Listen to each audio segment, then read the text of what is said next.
Yeah, I was in the. Came out for lunch, and it was a good lunch, and we are now at the wine cellar. Okay, are we ready? I'm ready. Yes, we are. Let's Let's do do this. You this. ready? Yes. Pew pew Already pew. tweeted. Pew pew pew. Okay, the biggest story at this very moment is a follow-up. We told you yesterday, did we not, that the CEOs of Google and Microsoft were going to meet with Uncle Joe Biden at the White House, and they did. And so did the new CEO of Amazon, also joined. And so CNBC is reporting that following the White House meeting, Google says it's going to spend over $10 billion over 5 years and train 100,000 IT and data workers. Okay, and then Apple pledges supply chain security improvements. In fact, they said Microsoft says it will quadruple cybersecurity spending to $20 billion over 5 years and spend $150 million to help federal, state, and local governments improve security. And that tells you all you need to know about what was really behind the call for this important meeting, which is, I think, adds validation to our assumption that this was clearly Uncle Joe's, understandably, rightly concerned about cybersecurity in the U.S., and particularly for federal, state, and local governments who use Microsoft products, because that shit's just a bunch of Swiss cheese. And Microsoft says it's going to quadruple their cybersecurity spending to over $20 billion over the next 5 years and spend $150 million to help federal, state, and local governments to improve their security. And why would they do that unless Uncle Joe had said, you know what, Microsoft, we got a problem here. We are using your products at the local, state, and federal level, and we keep getting hacked, and this is a problem. Fix it. And so I think that's what happened. I think we can all safely assume that's what Uncle Joe's message was. However he decided to state it, the end effect of this meeting that Microsoft's going to spend $20 billion and spend their own money of $150 million to help the government improve their security probably is a strong indicator that Uncle Joe's not so happy with the vulnerability of all of our government systems and how easily hackable they are, because Microsoft is easily hackable. So there was also another one where it says Biden meets with CEOs of Apple, Microsoft, Amazon, and others to discuss cybersecurity. It says private sector must do more to protect infrastructure. You have the power, capability, and responsibility, I believe, to raise the bar on cybersecurity, President Biden tells CEOs of Apple, Google, and others. So just be sure to put our back doors in when we ask. oh, and by the way, what's the secret password to get into your system so we can check on what everyone's doing again? Please remind me. We forgot our password. So Password 123. yeah, that's a great point, Chris.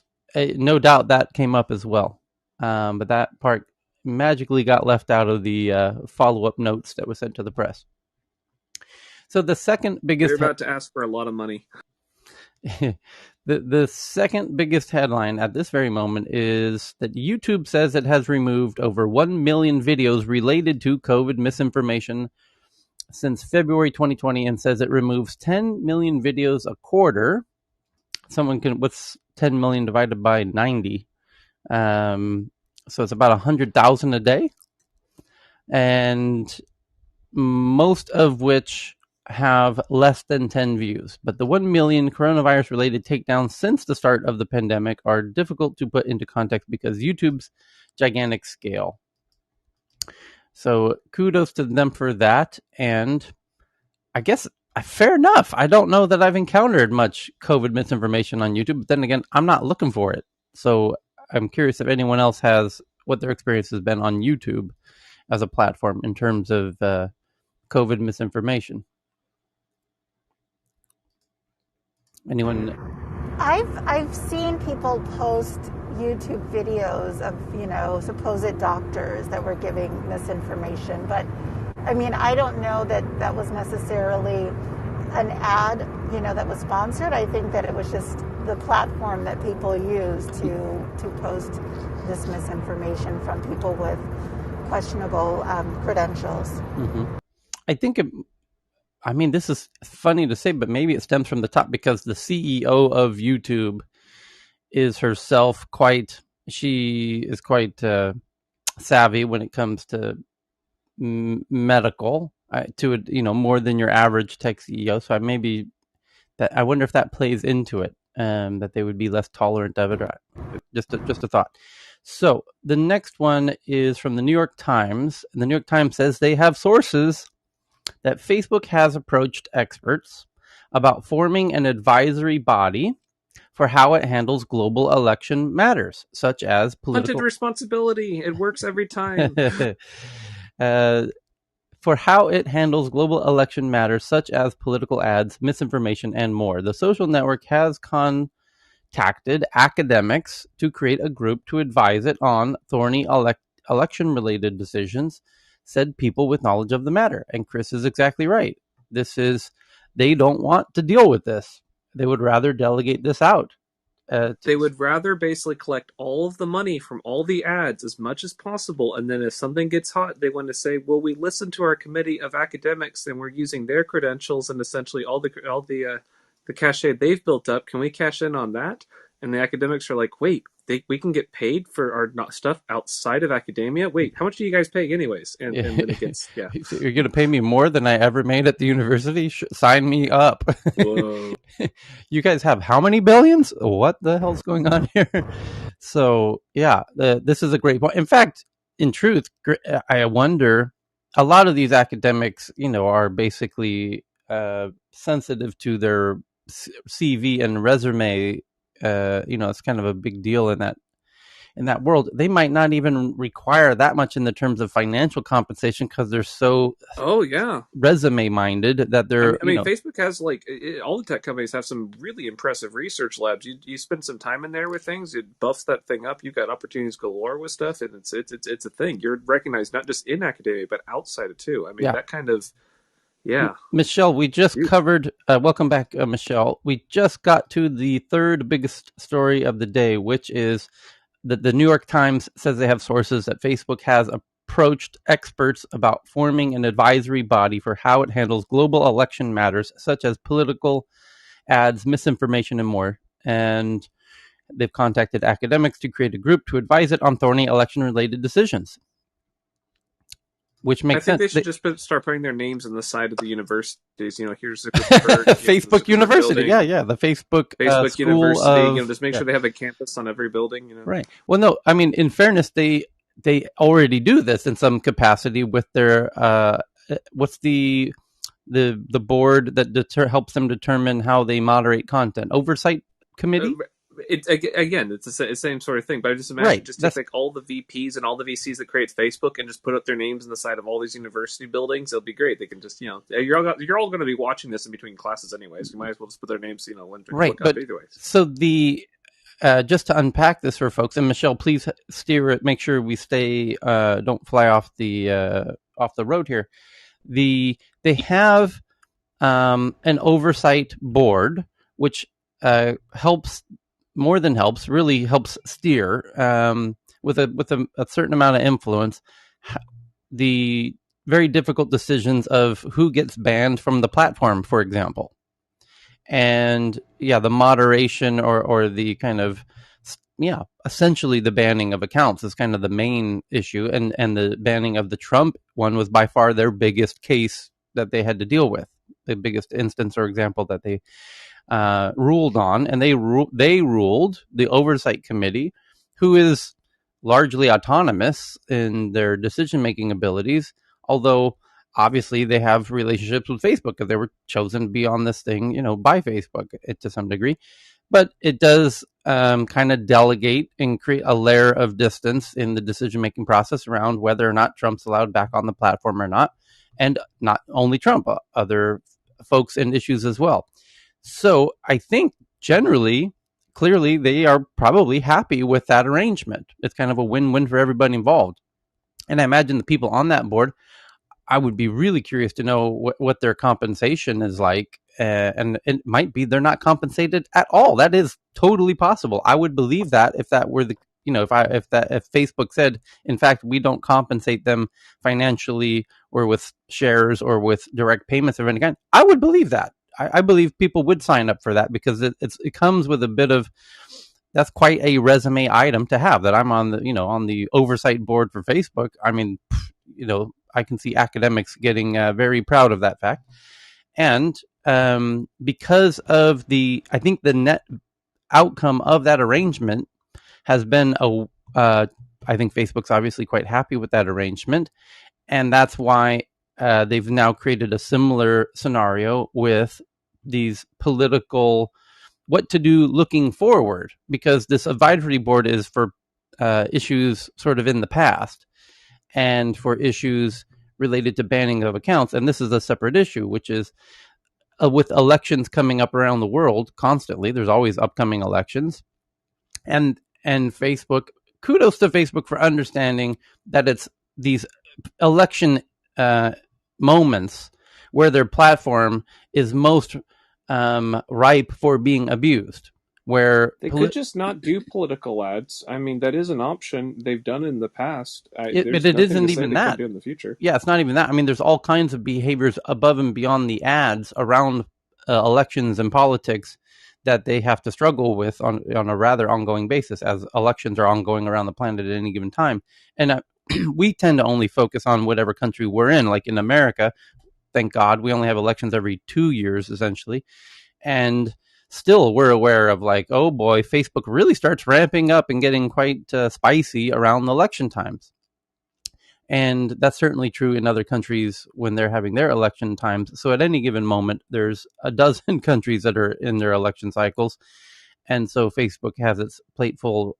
And so it makes sense to create an advisory body of academics and political scientists, including people on the ground, local. The problem is you need to form a whole fucking UN to do this in a really robust way, meaning you want to have experts on the ground in each country, political scientists who really can understand the nuance of what's happening in each part of the world to kind of address the nuances of these issues. Because, Jesus, it's not a trivial thing.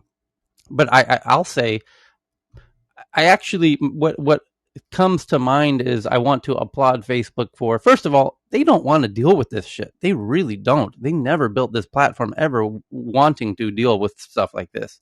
They did not get into this game thinking they would spend so much of their time and energy dealing with this. And it turns out to be a huge part of having a massive social network for the planet is how it gets used by people in ways you never intended, especially politicians, especially around elections. And I don't envy them. And I have friends who build platforms, and it reminds me of when I did a clothing company. Anyone can relate to this. And people who form bands and get record deals, what you think you're getting into, the vision of, being a popular band, or a fashion designer. I did a clothing company, and people who aspire to be fashion designers imagine largely that, they're going to be designing and having fashion shows and this and that. And it turns out most of the business is dealing with shipping and inventory and returns and headaches and really problematic buyers. And it's very little of the time is actually spent, drawing future designs in a sketchbook. That's 1% of the business, but it's the 1% that people fantasize about. And this is my point, is a lot of times, once you get into the real business of things and things get to scale, what you thought you were getting into is not what you thought you were getting into. And I think that's true with Facebook as well, as they're now spending so much of their time dealing with all of these issues they would really prefer to never have to deal with. Jack Dorsey's the same, which is in part why he's probably working on his decentralized social network system called Blue Sky. And that's why Facebook would prefer to delegate this out to other people who would prefer to deal with these issues. I don't blame them. And I actually applaud them, because there are probably other people who are better suited to deal with these issues, and perhaps better that they are not financially incentivized by Facebook in any way. Just find people who want to do this, who are more qualified than your average Facebook employee to do this. I mean, Mark Zuckerberg doesn't have a degree in political science. That didn't stop him from trying to go for president before Cambridge Analytica. Tour across America, remember that? Yeah, he did. I mean, we don't know what his real motives were. You're right. He did do a tour of America. I think it was a PR thing more than a run for political office. But He dropped out of school, so he doesn't have a degree in anything. it's a fair point. And nor is he the most culturally traveled person you'll ever meet. I mean, he's spent a lot of time in the Bay Area, notably, and I did bump into him once in London at an event, but and no doubt he travels a bit, but I mean, there's YouTube travel bloggers who travel a lot more than he does. So my point is that he probably doesn't know a lot of what the Middle Eastern politics. So why should at this point he has more intelligence coming in for like being able to unseat sitting like heads of state than essentially most media groups have ever done with Murdoch with things. He's dueling him with basically for different control of different countries on their media infrastructure. I mean, it's insane. And people point out to Jack, and in fact, Jack was addressed with this at the Bitcoin conference. A lady in the front row stood up and said, "You're meddling with elections." And you look at Nigeria, where they banned the prime minister of Nigeria for violating their terms of service around their policies around instigating violence, and they turn off the Twitter account of the prime minister of Nigeria. That's arguably meddling in politics. So it's a sticky issue that they don't want to deal with. They would much prefer to delegate it. I think this is not a stupid way to deal with it. There's probably people who are more qualified than even Mark Zuckerberg to make these decisions. He's fantastic at tech. He's fantastic at a lot of things, but political issues and these election issues and political science ain't his wheelhouse. And I think he would readily admit that there's probably people more qualified than him to deal with these issues outside of Facebook. And probably better that they are outside of Facebook, that they are kind of semi-autonomous in their decision-making around these issues. Of course, it's going to be fraught with difficulties. Of course, nobody's unbiased completely in every possible way. But it's about optimizing. It's probably, again, better somebody who's not on Facebook's executive team making those decisions. So anyway, just quickly on that. I just want to add that we do have a public policy team, and that's Nick Clegg's team. And I mean, most of them have a political or public organization background, but there are certain things that can be done at scale. And obviously, they're not expert in every single country, but they cover up to Middle East and Sub-Saharan and Africa. And the advisory board is more like the external party that is supposed to be non-biased, that can help us make certain decisions and have the final word on that. And they actually don't earn anything from us. So I just kind of wanted to give the full picture on that. Mabwana, wanted to say? All right, Messi and then Mabwana. No, go ahead, Mabwana. Go ahead. Yeah, so thanks. I was going to say that I'm all for this, but I'm wondering why Facebook and other social media platforms, not just Facebook here, but shouldn't, instead of forming new institutions, why don't you try and back existing ones with resources, right? The UN or whoever already does election monitoring could just use an upgrade on how they deal with the online platforms. Obviously there's an argument to be made that maybe they're not equipped and ready, but I personally would prefer that these organizations help build capacity with these recognized institutions that have already been doing this, maybe in the offline physical world, but kind of try and modernize them in the online world. And then maybe if they absolutely cannot do it, then they should start to create new institutions. But I'm a bigger fan of just trying to back existing institutions that taxpayers already pay into. Yeah, probably have more trust initially than trying to create new institutions and then being like, well, stepping on each other's shoes, and then you can leave these other institutions kind of like you're sitting around, and because it's going to be more and more important. Online is going to be much more and more So, important than Mabana, physical. how are you? Political What about if the UN itself had a social media agency of sorts, committee, a UN committee on social media, and they made a decisions about how these platforms do moderation on these issues? Yep, that's what I'm saying. Yeah, that's what I just want to make sure I understood you, because I kind of like that, because that scales across. It's not just Facebook; it applies to Twitter and all the other apps. But I'm second guessing here because maybe they already approached the UN or whoever's relevant and realized that, oh my God, And by the way, I'm also on the other side, not necessarily happy with how they spend their money, and there's a lot of waste and inefficiencies. So maybe they're not exactly the sharpest tool in the shed when it comes to online moderation or online anything. So I'm wondering if they already tried this, and maybe if they stated that we tried to go to the UN, whoever's relevant, and we found that they're just not ready, and we need this now, now. Yeah. And then I'll be okay, fine. Create a new institution, or at least commit to like helping the UN get better. Okay. And just quickly on that, I just want to say they're already doing that, partnering with different organizations. I think sometimes the problem is managing it at scale. That's where the pain point is, not necessarily On the part of the UN ODC is already concerned with this, and from what I've heard on the grapevine, the UN ODC is already looking at it because there's a humanitarian angle attached to it, and so is the International Humanitarian Commission, because social media falls within humanitarian rights, and how humanitarian rights are being infringed upon by removing social media and by essentially removing voices of individuals. I'll leave it at that. Thanks. Okay. For me, the issue is that at the very beginning, especially, and part of the reason I start leaving Facebook is that they actually did benefit and make billions of dollars by feeding us and also, amplifying so many other news. They didn't really care. They didn't really pay attention.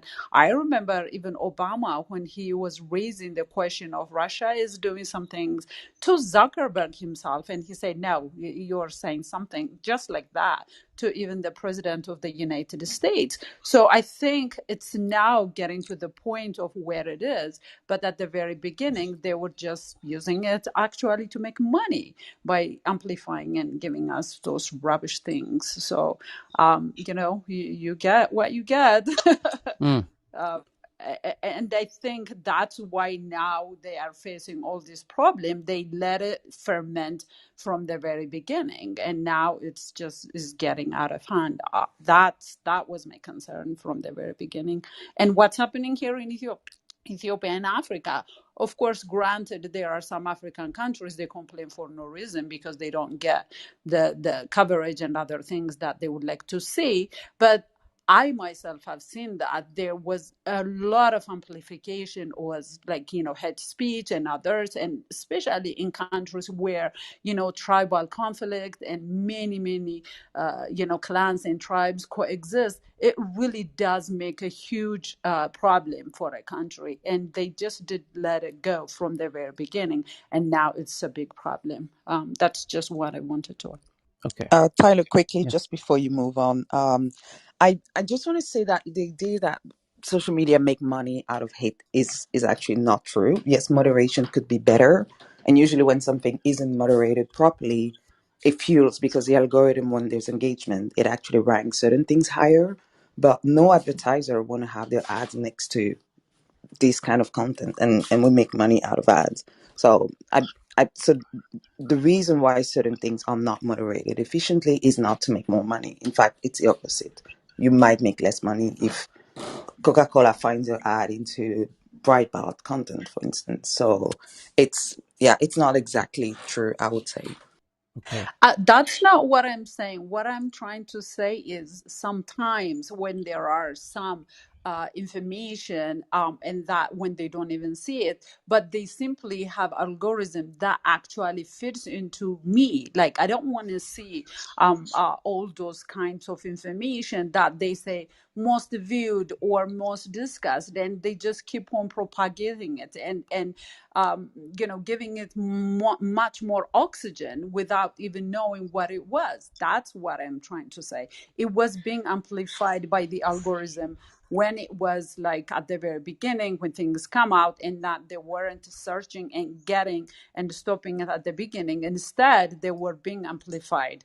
That's all I'm saying. They are not trying to make money from hate speech. I'm just saying that they just assume that that's the information I would like to see, and I get it, and then I get even notifications saying that, oh, some of your friends are saying this and that, and not necessarily those are the things that I would like to see. That's what I'm trying to say.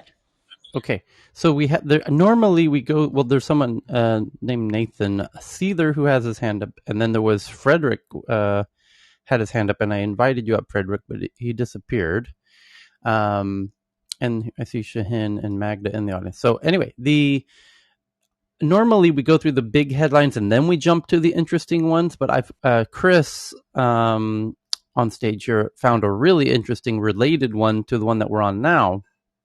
So I figured better to share it now. That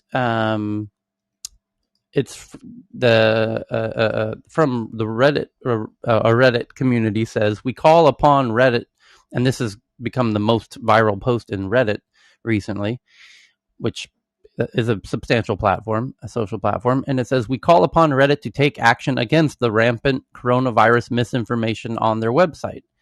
Everyone on this planet has been affected by SARS. You may have been in lockdown. You may not. We could have been better off months ago, but disinformation and lies have been allowed to spread readily through inaction and malice and have dragged this on at a cost of lives. There are those who deny the pandemic even exists. There are those who think that wearing a mask will literally suffocate you. There are those who think it's no worse than regular flu virus, that it's a bioweapon and everything in between. This volume of blatant misinformation is problematic and dangerous. And so it's a letter, and boy, has there been an incredible amount of upvoting and coins and gold and silver and diamonds and everything being sent to this post. So interesting to see how the Reddit community is dealing with this. So I just mentioned, let me tweet that out, and thank you to Chris Young for sharing that one on a kind of relative tip. So back to the big stories. The next biggest story is, somebody did a fantastic tweet. 1 second, and then whoever I interrupted. Somebody did a tweet about this Facebook looking to form an advisory body to handle global election matters. Someone named Carl Malamud, he tweeted that, as a constitutional scholar, I have to ask what happens when the Facebook Oversight Committee disagrees with the Facebook Election Commission. So it's an interesting question. Those two bodies might at some point disagree on some decision, but I'm sure they will sort that out. The next big, and so who did I interrupt there? Sorry. Sounded like messy. That was me. Yeah. Uh-huh. Thank you, Tyler. That was exactly my whole point that I was saying. Somebody in California, very far by marriage kind of family member, sent us a post on Facebook that says, a doctor says that, COVID is being sent by this and that and that. And guess what? We did a research. And that doctor actually veterinarian, animal doctor who knows nothing about COVID. But then Facebook sent it to me, to my sister-in-law, to this. That's exactly my whole point. The algorithm sometimes, just because we're friends, they send you all this misinformation. That's all I'm not sure say. Thank you.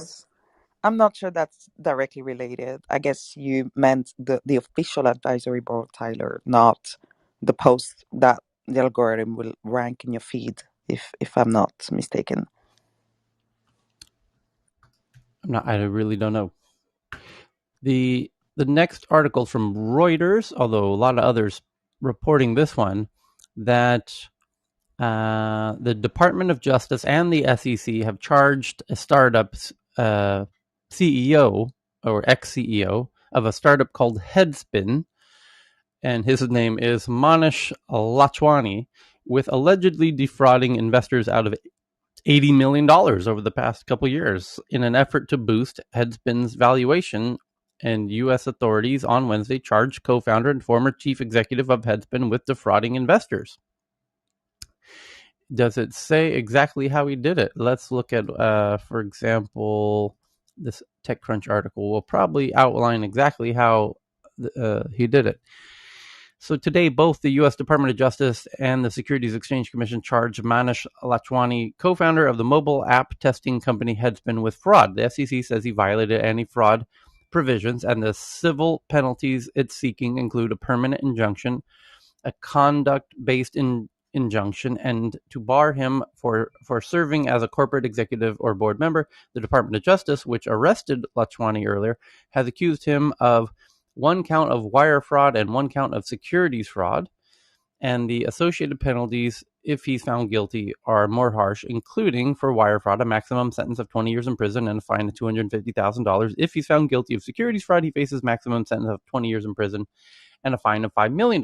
Both the SEC and the DOJ say Lachwani, who led the 6-year-old company as CEO until May of last year, defrauded investors out of $80 million by falsely claiming that his company, Headspin, had achieved strong and consistent growth in acquiring customers and generating revenue when he was pitching its Series C round to potential investors.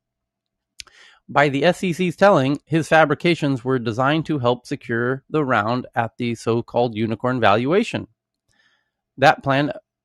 The apparent plan worked, too, with Palo Alto-based Headspin attracting coverage in Forbes in February of last year after Dell, Iconic Capital, and Tiger Global provided the company with $60 million Series C funding at a $1.1 billion valuation. So he became a unicorn, or the company did. Forbes reported at the time that the valuation was double the valuation investors assigned Headspin when it closed its Series B. That's very normal. The SEC also says Lachwani was looking to enrich himself, saying he did so by selling $2.5 million worth of his own Headspin shares in a fundraising round during which he made misrepresentations to an existing Headspin investor. That's not so uncommon, honestly.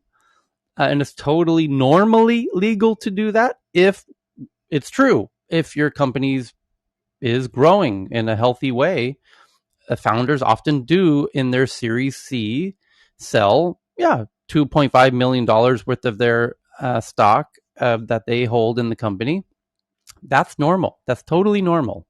The problem is he lied. The company was healthy. It was not healthy. And when you're selling your own shares to other people with the knowledge that the company is not healthy, and you said it was, that's fraud, and that's what he's being charged with. The Department of Justice's federal complaint suggests that Lachwani alleged scheming dates back to at least November 2019 when the company was fundraising. It says it was then that the success of Headspin, which helps apps and devices work in different environments around the world, was being knowingly misrepresenting to investors by Lachwani. More specifically, the complaint alleges that in materials and presentations to potential investors, Lachwani reported false revenue and overstated key financial metrics of the company. He maintained control over operations, sales, and record keeping, including invoicing, and he was the final decision maker on what revenue was booked and included in the company's financial records. In the investigation that led to the DOJ's charges, the FBI discovered multiple examples of Lachwani instructing employees to include revenue from potential customers that inquired but did not engage Headspin, from past customers who no longer did business with Headspin, and from existing customers whose business was far less than the reported revenue. This is fraud. This is just outright easy fraud. How far off were those collective calculations? The complaint says that ultimately, Lachwani provided investors false information that overstated Headspin's annual recurring revenue by approximately $50 million to $51 to $55 million for the year. Yeah, well, that basically your revenue and your valuation, just generally a real soft, easy calculation, is your valuation in these types of startups is you're worth about 10x your revenue. So if he's claiming an extra $50 million of revenue, which he did, then he's claiming an extra 500 million in valuation of what the company's valuation would be. And they were claiming it was worth $1 billion. So when in reality, it's worth about half that. So he's Vinay? So Tara, a question. Yeah. What were the Series A and B investors doing? You have to get to Series C to catch. Good question. Right? Those investors doing. Good question. What happened to due diligence? Yeah, and so it's not a surprise that Tiger Global's named in this, because it's becoming a bit of a meme that Tiger Global doesn't do due diligence because they're doing such high volume of investing. They can't possibly be doing due diligence at the speed they are going. The volume of deals they are doing, it's just not possible to do both. Does it say who else is in the deal, Tyler? In the most recent deal, it was, one second, of the ones who got screwed at the $1 billion valuation. It did say, and I read it. Is SoftBank in there? You mentioned Dell. Dell was one. That's right. Because Tiger's built a reputation for being a proxy investor. So usually, if one of the big boys is going in, they just plow capital. Where did the story go? Oh shoot, a wrong link. Sorry. Oh, here's what I was looking for. So, TechCrunch, what happened? TechCrunch, what did you do to the story? It was right here. It was Dell and one other, Iconic, I believe. So, apparently Dell didn't do much due diligence either. Didn't really check. But at the Series C, normally that you don't normally get the fraud happening at Series C. It would normally be around A. So seed, Series A maximum. B, C is growth stage. Yeah. Fraud is way early on. Internal review. So it says Nikesh Arora, a former SoftBank president and the current CEO and chairman of Palo Alto Networks, helped lead the internal review as a then director on the board of Headspin, said the information. Well, there you go then. SoftBank is involved somehow, right? Yeah, they're the ones who busted them. Okay. All right.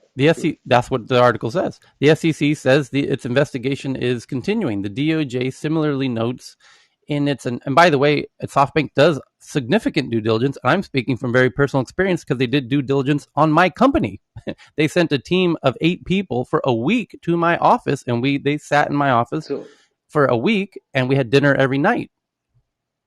So maybe I'm confused. That maybe it's the other way around, because there's 2 or 3 of them that usually go in after each other, just like with A16Z in on the US side. There's 2 or 3 of them that just usually throw money at each other whenever one goes in. This whole thing is very curious. These guys do due diligence, Dell and others. So it must be pretty tricky tricks. Yeah, and I don't mean my personal company. I mean the company I was at, but I was on I was at the dinners every night and was part of the due diligence process and was with. This guy was making fake invoices though and stuff, right? I mean, that was his real thing. Creating a fake book. Yeah, he booked fake revenues. Yes, he faked revenue on future fake POs and fake stuff like that. Yeah, you would have to do that if you're going to put it in the book. You would have to show the invoices as well. So you would have to also fake the invoices. Yeah, but auditors, if they're getting audited every year, they'll do a quick paper check on even reaching out to some of those prospective clients. So there's a systemic failure here for sure. Who's the CFO? I mean, you have to get a good CFO in. Chris, even with the auditors, it's been. I mean, one of the most recent shorts of muddy waters in the Middle East was NMC, right? And a lot of times the fingers have been pointed at the auditors, and no one ever says anything to the auditors. Most recently, auditors are now getting sued because auditors aren't doing their work. So maybe it's one of those auditor games where the auditors have been paid off, because in Muddy Waters is the last short in the Middle East, one of the auditors was involved in the scam. So might be one of the auditors is involved. Regarding good point for us. Regarding the CTO, No, there's no mention of the CFO, but that's a really interesting point, Chris. Why isn't the CFO? I mean, we're doing a tiny raise, and like I have a CFO, and I try not to touch the bank accounts and all that. But you know what though, the CFO could say, you know what, they told me that this the head of sales would be the one that could be in trouble, for example. Yeah. Because it's the CFO could say, well, they just told me these accounts were live and these sales had happened. I just put this stuff in the spreadsheet that they tell me to put in. I don't know. I can't validate that sale is legitimate or not. But Tyler, the money's got to come in, man. You can't give 350 days credit, right? Eventually, there's a cash flow issue. Yeah. So, yep, this guy is going to spend some time behind bars, likely. And so there's that story. We might hear updates on that from time to time. There's a few tweets. Someone named Ilya Sukar says, "Not my best angel investment, not my worst either, but one of the best learning experiences." And somebody says, "Isn't this the same as every SPAC deal done in the last year?" That's a harsh tweet. I guess fake it till you make it isn't always such a great strategy. A friend who started a multi-billion-dollar company told me he never lied about his numbers because if you lie all the time, you start believing your own lies and start making bad decisions. Yeah, it's quite regrettable. Bill Gurley tweets about it. He says, "It has become a trend for investors, angel and VCs, to waive audit requirements. This is just one of several reasons that's a bad idea."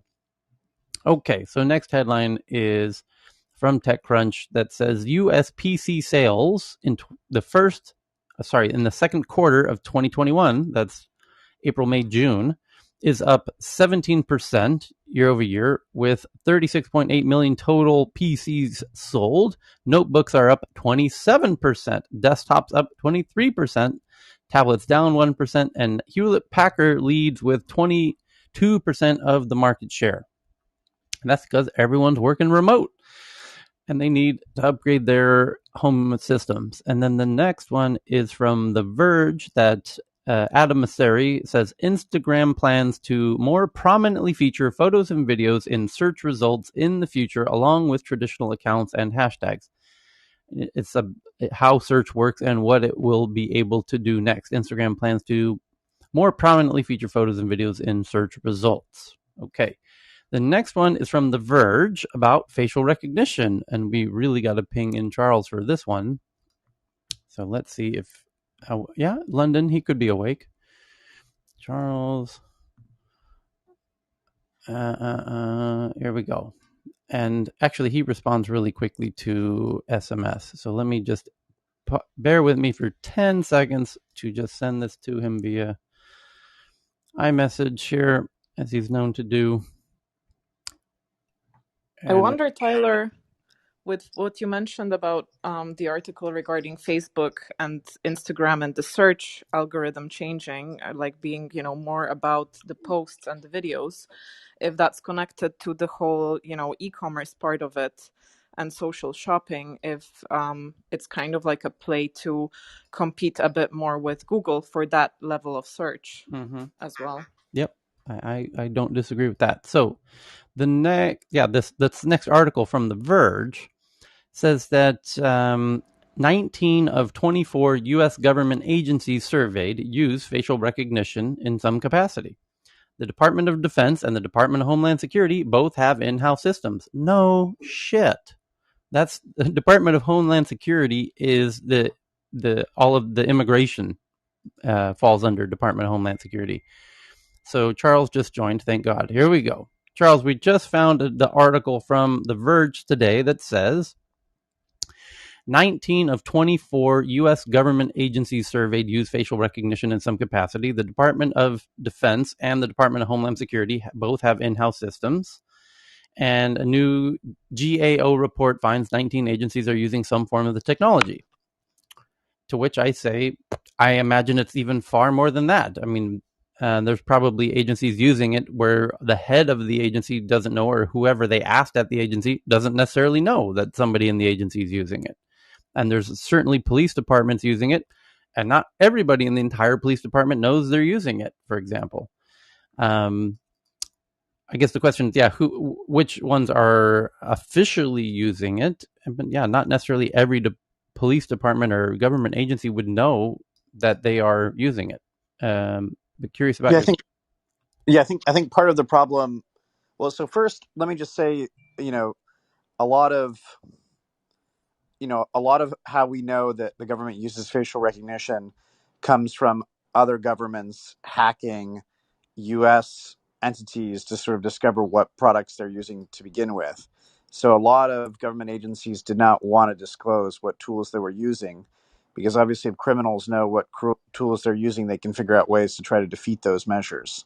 So that sort of thing. So by its very nature, it's sort of like somewhat, quiet. So what started to happen was a lot of activist groups and others wanted to get the government to report on all the technologies it's using, which is not something that I favor. I'm very much of the view that the government should have necessary secrets, to put it mildly. The fear that I've always had on facial recognition, just to be blunt about it, is that a lot of the earlier facial recognition technology was really, really bad. It didn't always work correctly.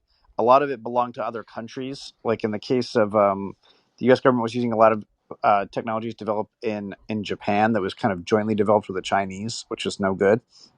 So it's I mean, the facial recognition stuff is very much here to stay, and the view that I have on facial rec and with most law enforcement technology is that you really want the detectives, or sort of the average, well trained, not quite the man on the street, not quite the beat cop, but basically the people whose job it is to catch criminals, the sort of detectives, to have the autonomy to, so long as it's consistent with the law, to actually go and solve these crimes.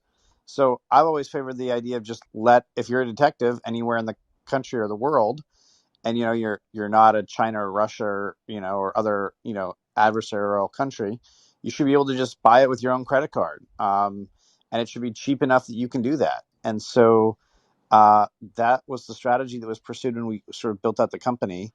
But other people are like, oh well, you have to get a permission from the higher ups. It's like, why? You want more bureaucracy to solving crime? Like, good luck. So anyways, that's sort of the backdrop. That's sort of the story behind the story, as it were. So why is The Verge, in reading this article, just they make comments that, for example, they point out, notably, the Office of the Inspector General in the HHS also began a pilot of Clearview AI in September to, quote-unquote, assist with identifying subjects of a criminal investigation.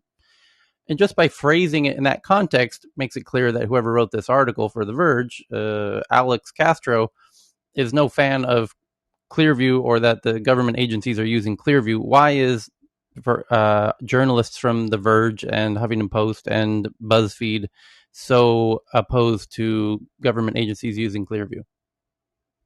Well, there's partly the sort of left-wing journalistic anti-police bias, which we're seeing kind of play out. But the problem that they have is I mean, the last pollings showed that, like, for violent crime, 85% of the public supports facial recognition. So it's sort of like one of these things where it's a disconnect between what the journalists think and what the lay public thinks. There's a lot of like anti-police rhetoric, and that's not to justify what police do, but there's a sort of left-wing case for facial recognition, which is that a lot of these protests that have happened, when they turn violent, it usually happens because they're actually outside forces that are instigating it. So the facial rec has actually been used to identify some of these outside agitators. So if you favor peaceful protesting, and you favor sort of social justice movements, peacefully assembling, then you should be pro facial recognition, weeding out people that are bad actors. But of course, that's not. The fear is, of course, that we'll end up like the Chinese, and we'll have a sort of police state kind of environment. But I don't really see any dangers of that in a serious context in the West, anyway.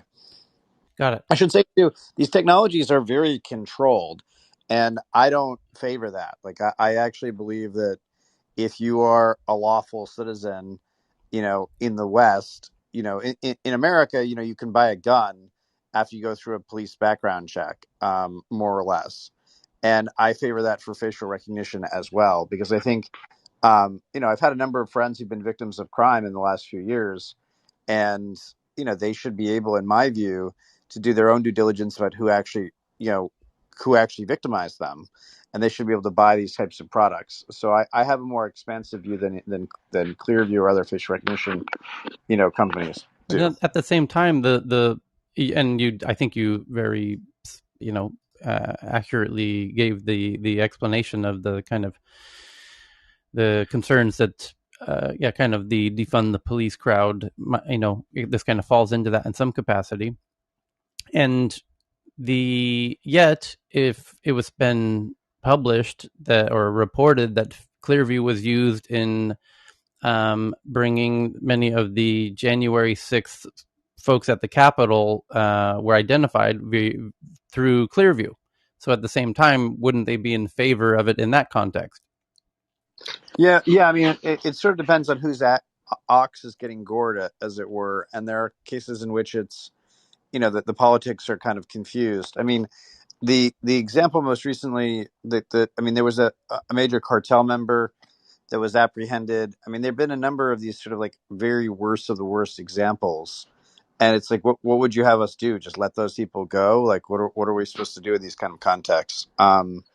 And so, yes, I mean, my view is like your brain is capable of recognizing faces, and anything your brain can do, machines will ultimately do as well, just better.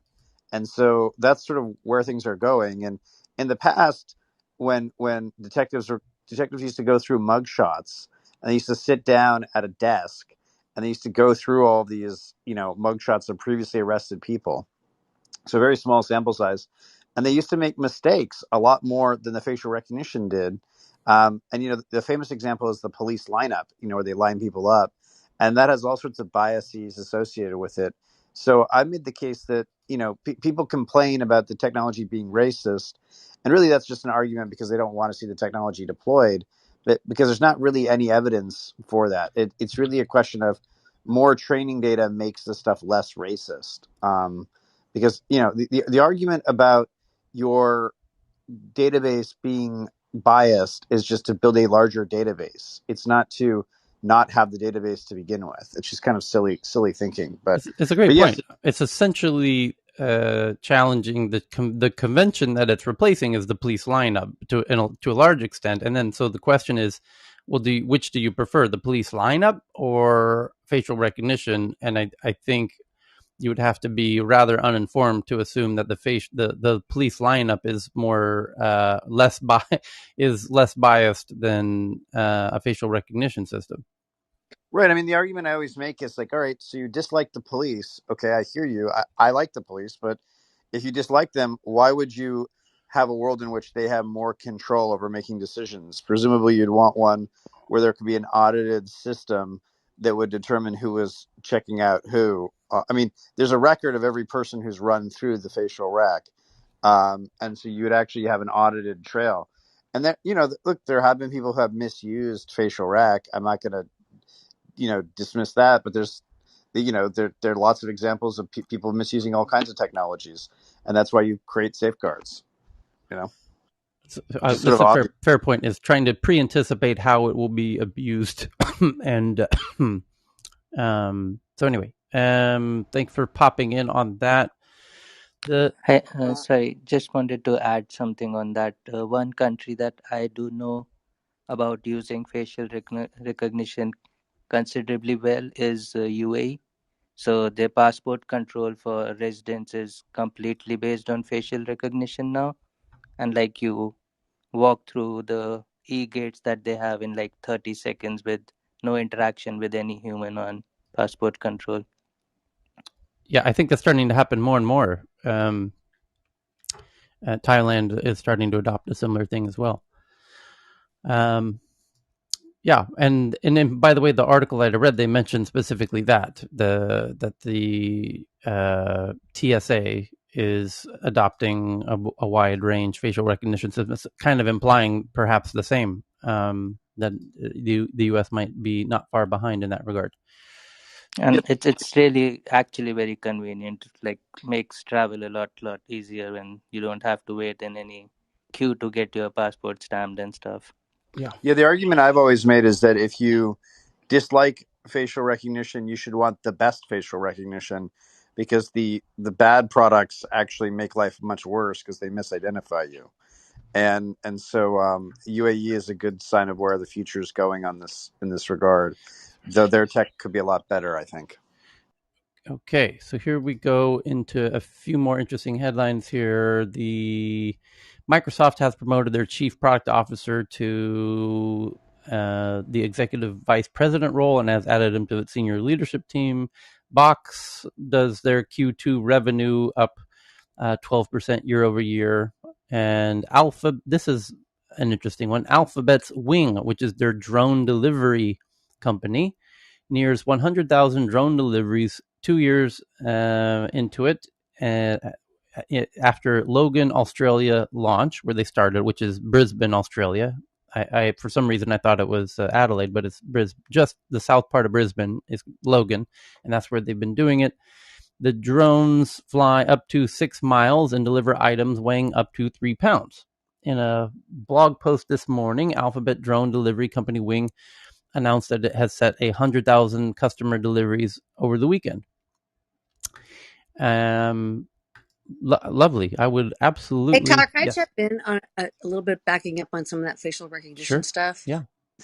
Hey, so Charles, I love what you're doing, love all that stuff, but a lot of the broad points that were made there, I'm just trying to digest, and so I may miss some of these points. But one, people that are getting attacked or have any reason and want to use facial recognition in their own rights. I don't know if this is what you said, but you don't have the right, like I was kind of trying to discern this. You don't have the right to take the law into your own hands and use facial recognition to identify that person and then go after them. So that's one. I'm going to throw a bunch of things out here, but yes, I would like it to be more accurate, but it's not accurate. And so there are instances of it not being accurate. The data set's just, you're right, more feeding these will make them more accurate. And then the other one is it's who has access to this. Like I might be a law-abiding citizen, or I may not be, but I don't want it's who's looking at this. Like you look at this and go, oh, if we're all law-abiding, we shouldn't have any concerns. And again, I'm generalizing on your statements, but there's plenty of things I don't want tracked about me or known about me necessarily. Or maybe I don't care if they're known about me, but it's like who's tracking this and who has access to this. And so I think that went back to your initial question. Tyler's question was who has access to these databases. And so I do find a lot of concern around these areas just that need to be fleshed out. And so I didn't want to leave that as all of those like open.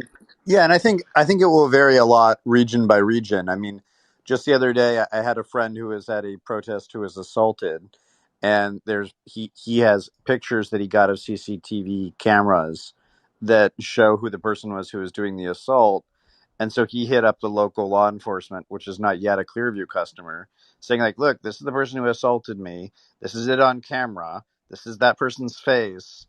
Can we use facial recognition on that?" And they're sort of going all the way up the chain of command at their police station about whether or not they can even use this technology. And I think ultimately it will be used in that way. And we should also note too, like there are different jurisdictions that all have different attitudes. I mean, in the U.S., there's 20 million concealed carry, gun holders. I'm one of them. And different countries like the UK, I don't think you're allowed to really have a handgun. So obviously they have a different approach, and these will be questions for people's political systems and how they'll administer it. But yes, I mean, the the the, the Wild West fear that everybody has is that everybody will have facial recognition in their pocket or sort of face search. I don't regard that as necessarily the worst thing in the world. You have Ring cameras. People are building facial recognition things for the lay public. So the question is just like, how good is that technology? What are the safeguards? Obviously, you shouldn't be able to be like a vigilante and go hunt people down. But there are environments in which, law enforcement can't necessarily help, or it's too far away to actually be useful. And sometimes just knowing who the bad actors are is useful from a social shaming perspective. But yeah, I would, But look, but yeah. so Charles, I would look at it and go, if you're buying guns or using guns, I for sure am in support of facial recognition. I think we should have much stricter in the U.S. and I don't know globally, but in the U.S.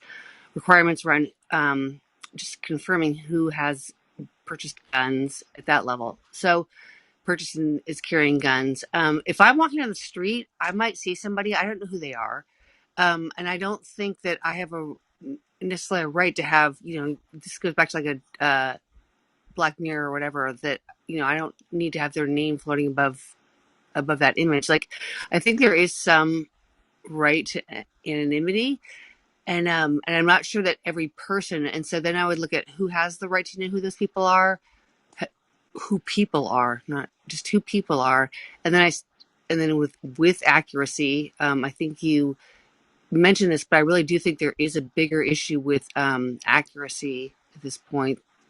Yeah, I mean, well, courts have held that you don't have a right to anonymity in a public setting, so that's sort of thing one. Maybe you should. I don't know. I mean, I think that's something that could be You fleshed may out. not have a right to it, but what is your expectation at this point? So if I'm walking down the street and I see you across the street, like I probably wouldn't recognize you, and I wouldn't know that's you. But if I have some face, maybe there's some reason that I need to know who you are.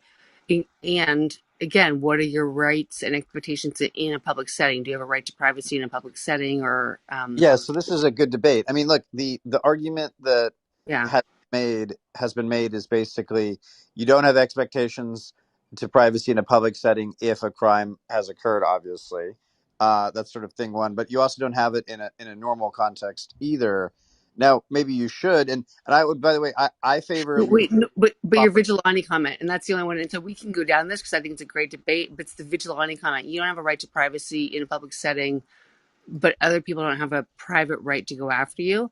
So, Yeah, anyways, I mean, this is a great debate. let's I take just an wanted to open it example, up and right? not let it go by. Yeah. Like if you go into a hotel, right? Does the right of the business owner extend to them having a right to know who you are, right? Like what if you're on a blacklist? What if you're a terrorist? What if you're just a garden variety street criminal? Or what if you're where are the rights on the property setting? That's sort of question. That's like a bigger question, than just on the street.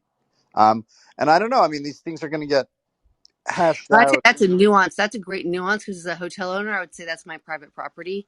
And so what rights do I have on my private property versus a public street? And this is a great debate. This has got to be a great social debate with all this Oh, it's technology going to be. and It's going to advancements. create a whole new category of the law, I think, too. Just to be clear about it. But I would just say on the bias question, there's a lot of people who act in bad faith on the bias argument because they say, "Oh, well, you don't have enough training data," and it's like actually like we have 40 billion photos, not 3 billion like you think we do. But, And but if you have that, and it's not that, it's the accuracy rate that we look at versus how much training data. And so if you can, if people are showing accuracy rates above a certain percentage, and I just want to see like, only because I don't want to see bad things happen to good people, right? So, as this goes up, you're right. I think we're way headed down that funnel, and yeah, I mean, look, there's mistaken identity all the time. I mean, the example that I have, I mean, there was a police officer recently that was killed by another police officer. He was an undercover and he drew his gun, and that was a case of mistaken identity. I mean, you're comparing it. You have to compare it to humans and other mistaken identities. So yeah, look, I think there's going to be for the lawyers in the room. And by the way, it's funny when I mentioned I was a concealed carry holder. 3 other members of this clubhouse room messaged me saying that they too are concealed carry holders. So I never knew there were that many gun nuts in clubhouse, and tech news Are you around the world. kidding me? Are you fucking kidding me? There's got to be a bazillion. But anyways, but I No, wouldn't put that in on this a in this case of group, but yeah, it's mistaken funny. identity because it's different. It's that you're using different tools here, and so my challenge is more to the tools and who has access to them. Not challenge. Sorry, let me rephrase that. Question is to the tools. That what are they used for? Who has access to them? Who has rightful access, and who will have. Yeah, and each I think municipality will be different. I mean, in Texas, there are all these rules around guns. Virginia, there are different rules. California, different rules. And I think so long as there's training, which is what I favor people getting training in these kind of things, because I don't believe in just automatic facial recognition on the street. I think there should be some controls in that regard. But Charles, But back yeah. to that CCFA, the Computer Fraud and Abuse Act, where the policeman used his valid accessible, right? He had licenses to the databases and he used them for purposes that were outside of his job, which was to people are paying him to track down license plates. I mean, those are more my concerns, right? Versus Oh, for sure. And in the case of I mean, there's some countries that I've favored facial recognition not being deployed in. I mean, Mexico is not exactly it's not exactly a place you want to give unrestricted facial recognition to police officers, right? Given obvious, corruption issues. And I do think that there should be different countries should have some restrictions until they can become much more consistent with the rest of the society, or the rest of but the world. Charles, how do you define that? Because if you go to Mexico, and I'm only questioning all of this because I'm not actually this is like super high level questions because I'm talking into it. But like, how would you look at it? Because Mexico's their government who would want it would say we need this to help us avoid corruption, etc. Like who decides? Who's the deciding factor there? So these are all nuances or questions. I just didn't want to let that whole thing go by. Yeah, so my, my, Yeah.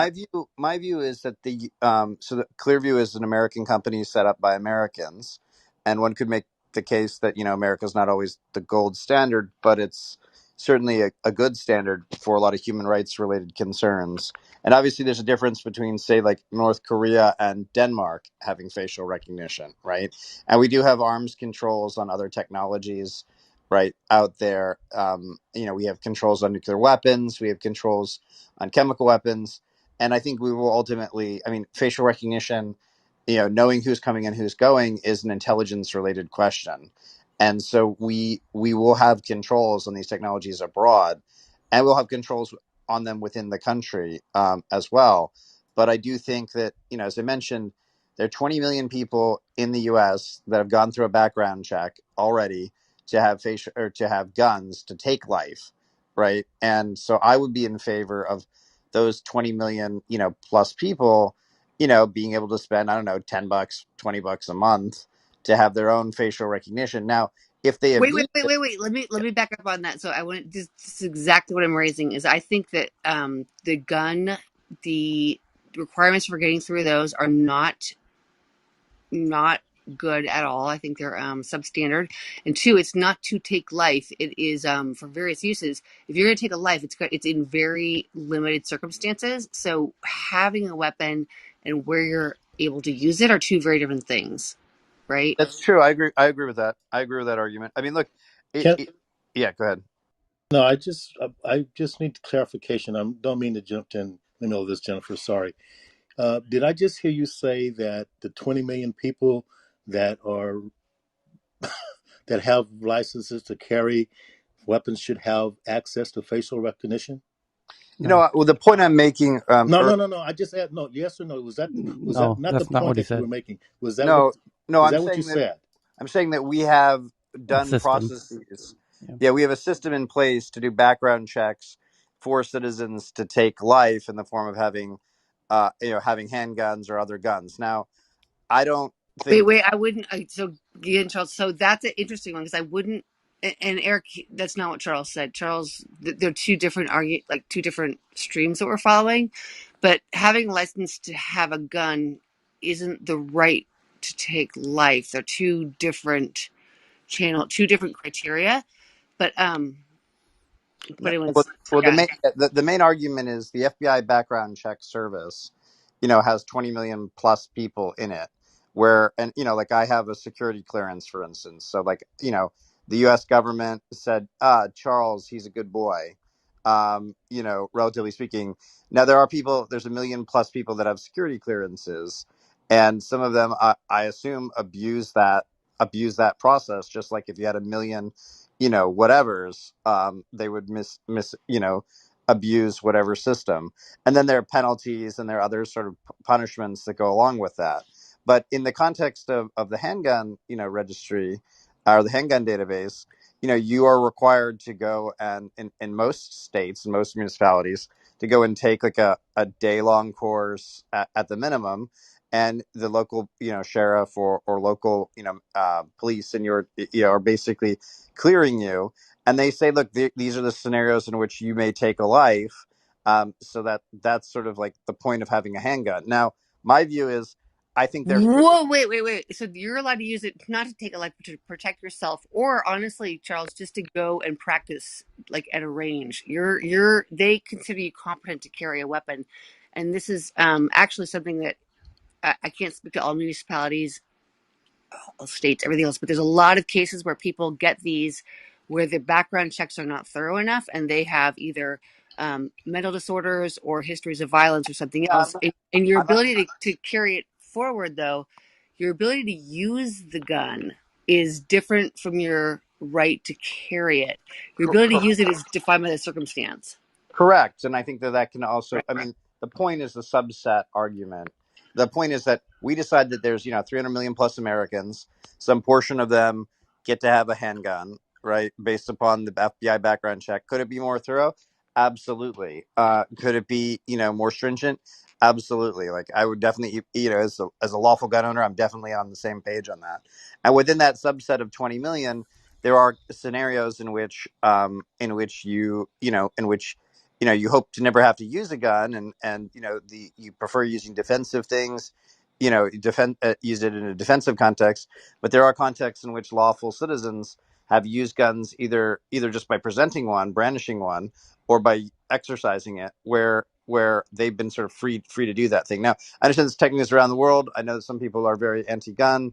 I know that some people have different cultural contexts for it, but that's kind of my point, which is that certain parts of the world have different cultural contexts for how technologies that involve the use of violence, and how they allow certain citizens or certain portions of their population to use it. I believe as facial recognition gets better and better, and that there's more and more background checks that are done, more and more citizens will be able to have facial recognition. And I do believe that you have a right to know who's at your door, much like I think you have a right to know who's calling you on caller ID. And I think as the world becomes a much more unstable place because of climate change, because of migration flows, and all the rest of it, that we will be building walls around our homes, around our cities, around our neighborhoods, whether we call those walls, whether we have those walls in a physical context, like, the Middle Ages or what have you, or whether we have it in the case of security systems for our own homes, like people will be interested in these kind of technologies. And the GAO report is an example of the government, sort of deciding in the U.S. context. But I do think that there will be some version of this, maybe not the total database, maybe some sort of permutation of this. Maybe there's more technological development to go on. But I do think that there will be a future in which, in much the same way you go and you Google things, you'll be able to clear view people. So And Charles, wait, let me because you're going through a ton of points here for people, and so Let's totally agree. I want to one. back out some of these points. Wait, one is We don't want if to go someone's at deeper my though. door. Wait, Let's land the Charles, if plane on you're at both my sides. door. Wait, if you're no Charles, I agree. If you're at my door, if you're at my door, and my door is either my home for sure in the U.S. and as you said, it's different in different countries. The U.S. If you're at my door coming onto my property, I have absolute rights to know who you are and to protect myself. Right? That's where I can brandish a weapon if you come into my place. I can't go out of my place and hunt you down. But so 100% agree on that. Certain rights what it is, it gets into a deep discussion of biometrics because it's your face. Where is it tracked? Where are you tracked? So if I'm out shopping in public place. Okay, so we've talked about that the government has the right, or you've given up your right to privacy there. But what are private places? Say I go to restaurants, that would be a private place. Maybe the restaurant has the right to know who I am, but not other patrons of that restaurant, right? They don't own it. So this gets into as you said, a whole new area of law with not law, rights, checking people's what are you able to track around people? Who has the right to that knowledge? The restaurant owner, the hotel owner that you referenced earlier, would have the right to know who's coming onto their property because it's private property. But does another patron who doesn't own that property? So these are like super interesting things to talk about or to kind of splice and dice. One last question, Charles. If an officer comes to my door, police officer, shouldn't I have the right then as a citizen to know that he's been up on charges for bad behavior before I let him into Hell my yes, that's house? what Charles is saying. You just made his best argument. You just gave the best Yeah, I agree. example of his argument. I know, but I'm saying I haven't heard him say that I should have that right, though. Irvin, how about Oh, he this? did. He How did. about He this? did. The African American community have an app that allows them to facial scan any officer who's trying to arrest them, and it tells them if they have any negative previous examples of any negative things in their record of any kind, and their identity, their name, whatnot.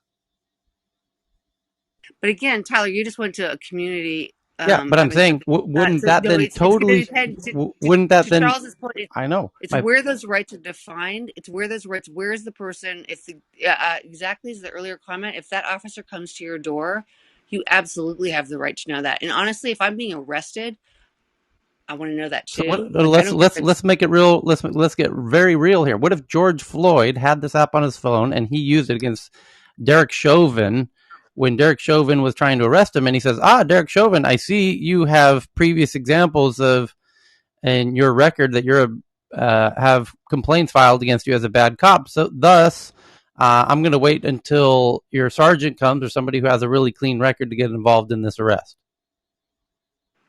Absolutely, because there was hands on there. I would say, how would you implement that? But yeah, I think if someone's taking actions against you, But my but point the in earlier saying this is now one of the cohorts who might be most in kind of reluctant or opposed to this technology all of a sudden become the most embracing of the technology. Yeah, I think that you'll see all sorts of strange things happen over time in this regard. I mean, I think there'll be a clear view for medical professionals, right? Like, I may be totally okay if I'm starting to have a stroke or something, and there's a guy who's an ambulance driver. I may be cool with him face scanning me, right, in a public context, but I wouldn't feel that comfortable with some random face scanning me, right? So, Irvin is quite right. I mean, there was a case a while back where this journalist called me up and said, you see people using facial recognition on law enforcement in these George Floyd protests. Like, you must oppose that, right? Because you sell to cops. And I was like, no, like, by all means, face scan the police. I mean, I believe in a lawful police, not ones that abuse their authority. And my view in general is that when you have more information, in most contexts, it increases empathy. Like, when you know more about somebody, and technology, in my view, should be about building empathy, not leading to physical violence or confrontation. I think people should be able to have this technology if they're going to use it in an appropriate context. And I think one of the things that scares people here is just the automatic facial recognition. They also don't like being tracked and used to sell products and that sort of thing. And I would tend to agree that kind of stuff is maybe a bit too far but in a public safety context, yeah, I mean, one looks at the number of statistics out there of the number of people who, who get killed in interactions with law enforcement, um, you know, or people who have mental health issues. My favorite use of Clearview right now that's been very interesting has been the number of people, particularly in Florida, that have Alzheimer's that just kind of wander off. It sounds kind of terrible, but it just happened where they don't know who they are. And Michelle, when can I slow down this for you? Because yeah, that's great use, as is the first one that you threw out there, which is that I might want a medical professional to be able to face scan me and go, this is who she is and this is her medical records. So that would go with both that and the mental state of somebody being arrested and, as you said, an Alzheimer's person. So these are all great examples. Those are all great examples of the nuances here of this discussion, yeah, right? the most interesting case that I've seen was somebody got shot and was bleeding out, and a gang member thought it was his friend who'd been shot and freaked out and ran out and was going to go kill the other people who did it. And the police actually face scanned that person in real time and determined it was not actually his friend who'd been shot. And that sort of de-escalated the violent situation. That happened in New Orleans a few years back. So, more information can be used to sort of de-escalate situations, and I think that's sort of where we need to go. And yeah, for what it's worth, Irvin, I favor, basically having a registry of bad police officers and allowing people to, just as Jack Welch, cut the bottom 10%. I favor doing that with law enforcement and with most government workers. If you're in the bottom 10% of any government job, I don't think you should be able to stay there and be protected, from being fired. That's sort of my view on it, for what it's worth. Okay. I agree with you. Thanks. All right, Charles. let's pause it there because we've got a whole lot more to get into. Who cares about Snowflake? Meditation app Headspace unveils plans to merge with Ginger, an on-demand mental health service, in a deal valuing the combined company at $3 billion. So Headspace is a meditation app, basically, and Ginger is an on-demand mental health service. There's some really interesting implications there of if you could create a device that could alert you that you might have be in need of mental health services, although maybe they could abuse that, of course. But really interesting to see that merger. The next one, Fitbit announces their Charge 5 device with a rounded design, larger, brighter color display, GPS, and more, arriving for Christmas for $180. Investigation finds underage users can easily evade age limits on 80 apps, including Apple's App Store, such as dating, sex, and gambling apps restricted to ages 17 and over. Apple just announced new steps to flag child sex abuse images on iPhones, but a TTP investigation shows that Apple's App Store is rife with child safety problems. So there, Apple. It's that in between COPPA age, from 13 to 17 is just, I don't know why the lawmakers didn't just say 18 and under needs a law. They had to say 13 and under, right? It's an interesting point of potential hypocrisy that if your point is to try and protect children, you're not even protecting the children from using, the apps on your app store.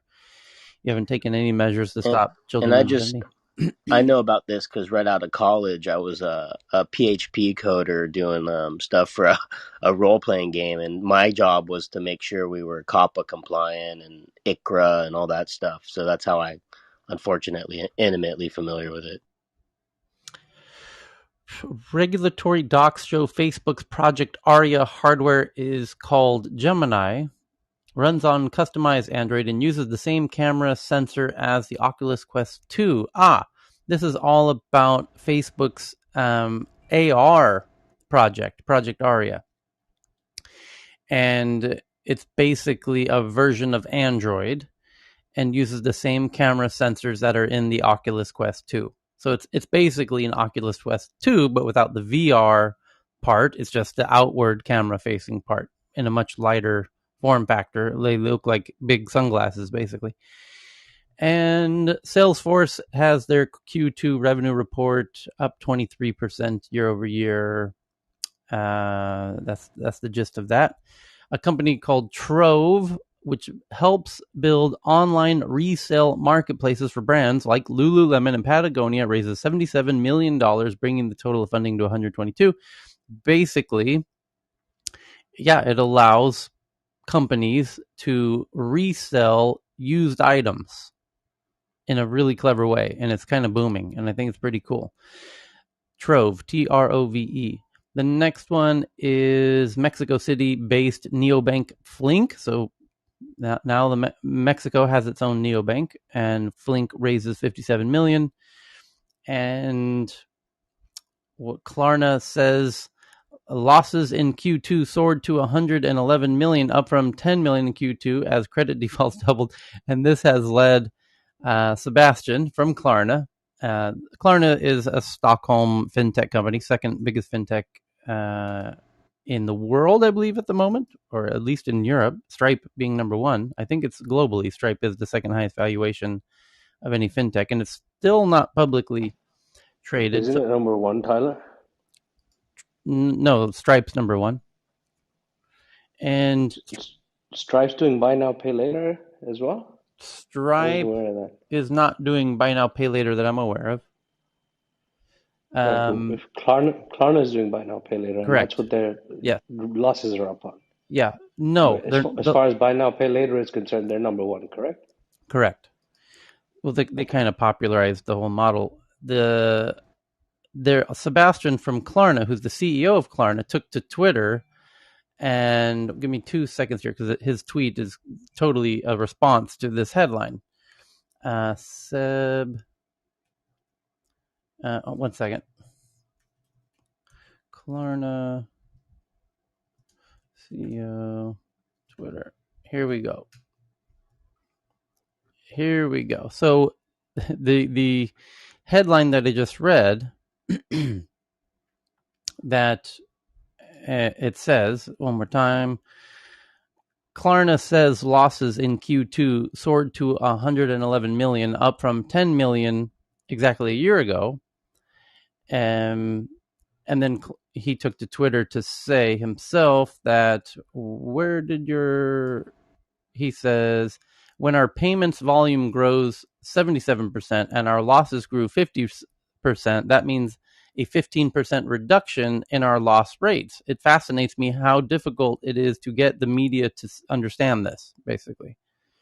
That indeed, tech journalists are quite bad at kind of processing business data and cause them to write headlines that aren't reflective of underlying what's really going on. And Amazon's the most notable example of this, where Amazon obviously intentionally doesn't want to be profitable because they don't want to pay taxes on those profits, and they reinvest all of their profits into growth. So that it's not profits. They're intentionally just continuously reinvesting in growth and growth and growth and growth. And now they're one of the biggest companies on the planet, and they've never been profitable. And that confuses tech journalists, because how can you have a company that's never profitable? And it's because they've never taken an ABC 1, 2, 3 element, kindergarten business class. And it confuses them, and they continue to write headlines of Amazon's not profitable. Amazon's not profitable for 20 years in a row. Amazon's not profitable. And next thing you know... The other thing that these guys don't understand is they could very easily be profitable. All they'd have to do is declare them as NPLs and take out the insurance money. But if they did that, it'll kill their business model. Well, because people wouldn't shop with them. They could be profitable tomorrow and just not use that money to reinvest in more innovation and more warehouses and everything else, but they don't want to. They want to reinvest in more, and they want to raise more money to grow faster. And we want to dominate this industry, and that involves investing in this industry, and that means don't take the profits, don't book the profits. So anyway, the headline is kind of off, as to my point. Klarna says losses in Q2 soared to $111 million, up from $10 million. But they have on a percentage basis, their losses are going down compared to previously, because their earnings are even higher, are growing faster than their losses. So to focus on the fact that their losses are up on a percentage basis, their profits are even more up than their losses. So that the relative loss is down. So to say that they're... Tyler? Yes. I think the issue that has been raised is where the profits are coming from. Yes. And that the retail side is a money-losing business fundamentally until they do the brick and mortar, and it's AWS that's spewing out the cash. Oh, you mean in the case of Amazon? Sure. Yeah, and therefore they are really dumping on the retail side. Once they get rid of all the competition, then they can raise prices and have brick and mortar. Yes. That's the argument anyway. Fair point. Yeah, I'm focusing on the Klarna bit here for a second. So anyway, that's the kind of misleading headline as it is about Klarna. The next one, and at some point, Sebastian will very likely join us here in Tech News Around the World, as he does at my event every year for the past 9 years. And it was, in fact, the first sponsor from the very first year of my monthly events and my annual events. So I am wildly conflicted and have endless loyalty to Klarna, and have defended them for many years in the press when they can consistently get harangued in the press for and it's peculiar. Anyway, the next. Why do you think journalists beat up on Klarna so often, Tyler? Like, what's up with that? Well, there's certain companies. Well, first of all, I would say part of it is in the Swedish case, because they have this issue in Sweden quite regularly with Swedish press, and because it's like this massive breakout success, Spotify has a bit of it too in Swedish press, and Swedes have this jantelagen concept where if you're successful in Scandinavia and it's publicly known that you're successful, they come for you with pitchforks. And the Swedes know this about themselves. So the rule is keep your head down. If things are going, and Sweden's not unique in this regard. There's other countries like it. Thailand's a bit like this, honestly, where if things are going well, it's the new valley as well, right? It's the new Silicon Valley, in my humble opinion, like we discussed earlier. So they're going to come after them. Yeah, no matter what. Whenever there's a success story out of there, Scandinavia, Sweden in particular, comes out real strong if somebody starts being successful. The rule is just keep your head down and keep your eyes on the ground and don't let anybody know at all. Because if you start beating your chest even a tiny bit, they will come for you. And that's just a deeply ingrained cultural habit. It's a bit perplexing. It goes back a very long way, so it's not. It'll take a while for that cultural to any kind of changes. The next headline from TechCrunch: a company called Balance, which offers B2B checkout service for merchants and marketplaces, raises $25 million.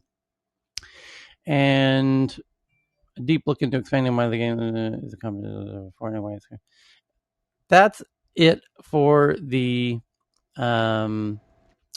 big headlines that your co-workers and cousins will be talking about at the next company barbecue. Those are not the most interesting headlines. Here come now the actual most interesting headlines that we've all found from around the internet as the geeks of the world as we are. And you can share a headline too, very simply by tweeting it from your own Twitter account and including our Twitter account name, TNATW, the first letters of Tech News Around the World, is our Twitter account. If you include our Twitter account as part of your tweet, we get a notification, as many people on stage and in the audience do every day while we're on stage and in between our meetings where we meet twice a day.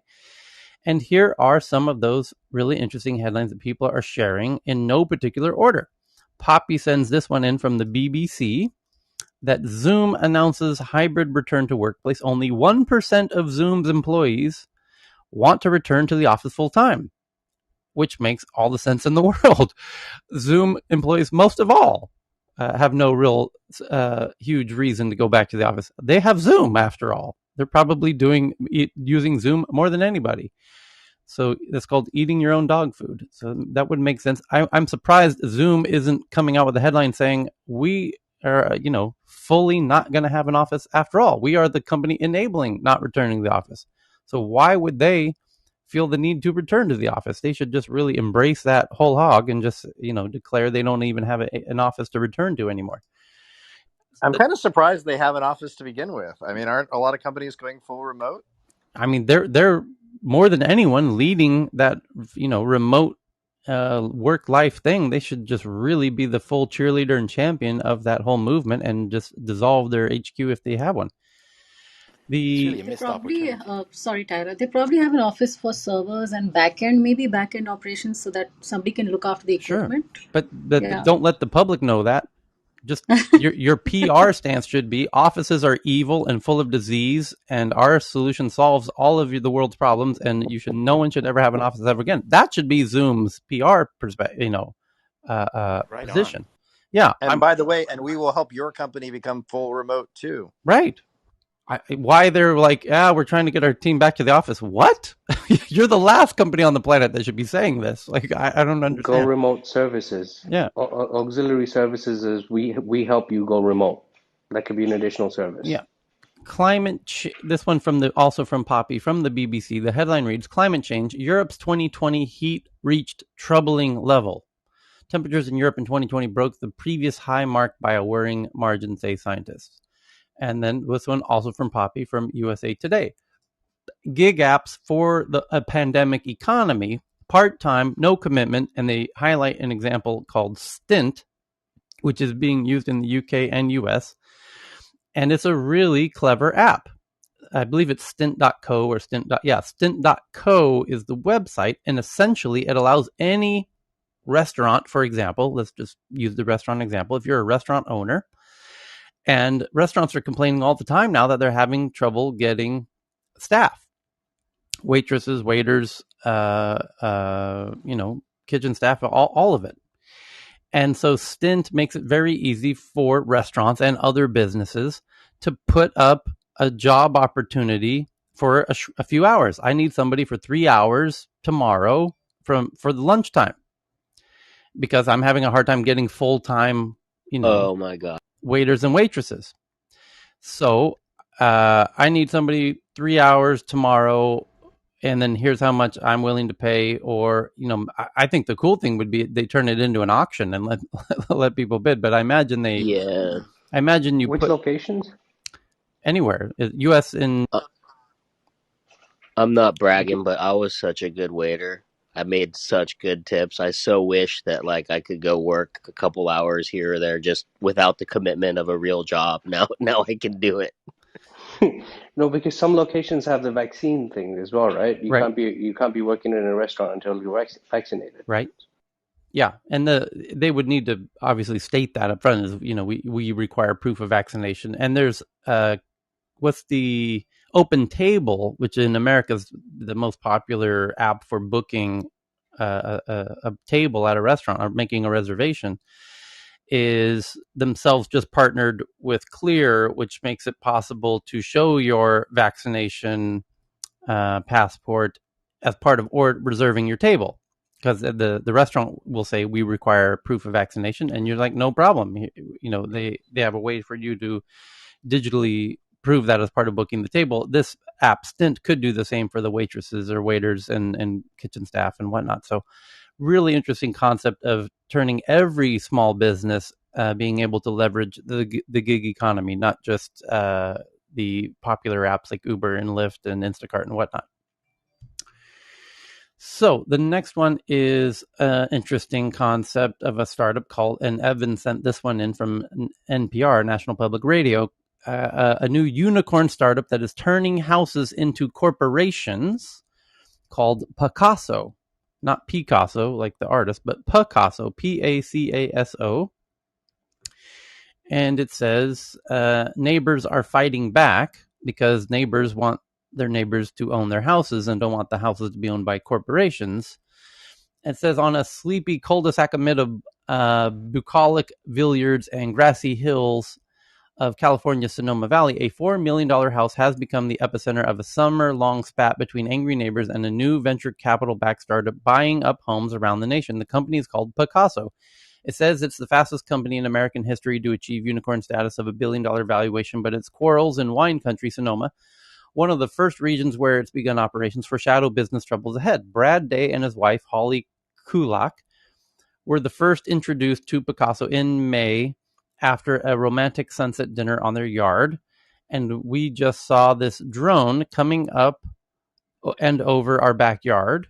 And we were like, what is that? And Pacaso denies directing paying a drone operator to film the neighborhood, but its website does have drone photos of the houses in question, located at 1405 Old Winery Court. It says it bought the photos after the fact. Nonetheless, after the drone incident, Day and Kulak got suspicious about what was going on in their neighborhood. About a week later, their neighbors told them they were moving and selling their house to a limited liability corporation, LLC, but they were super vague about it. Day and Kulak began speaking with other residents on their cul-de-sac. One of them, Nancy Gardner, had learned from a friend in nearby Napa Valley about a new company called Picasso that was buying houses in the area. The company was co-founded by a Napa resident, and it converts houses into LLCs. Picasso then sells shares of these corporate houses to multiple investors.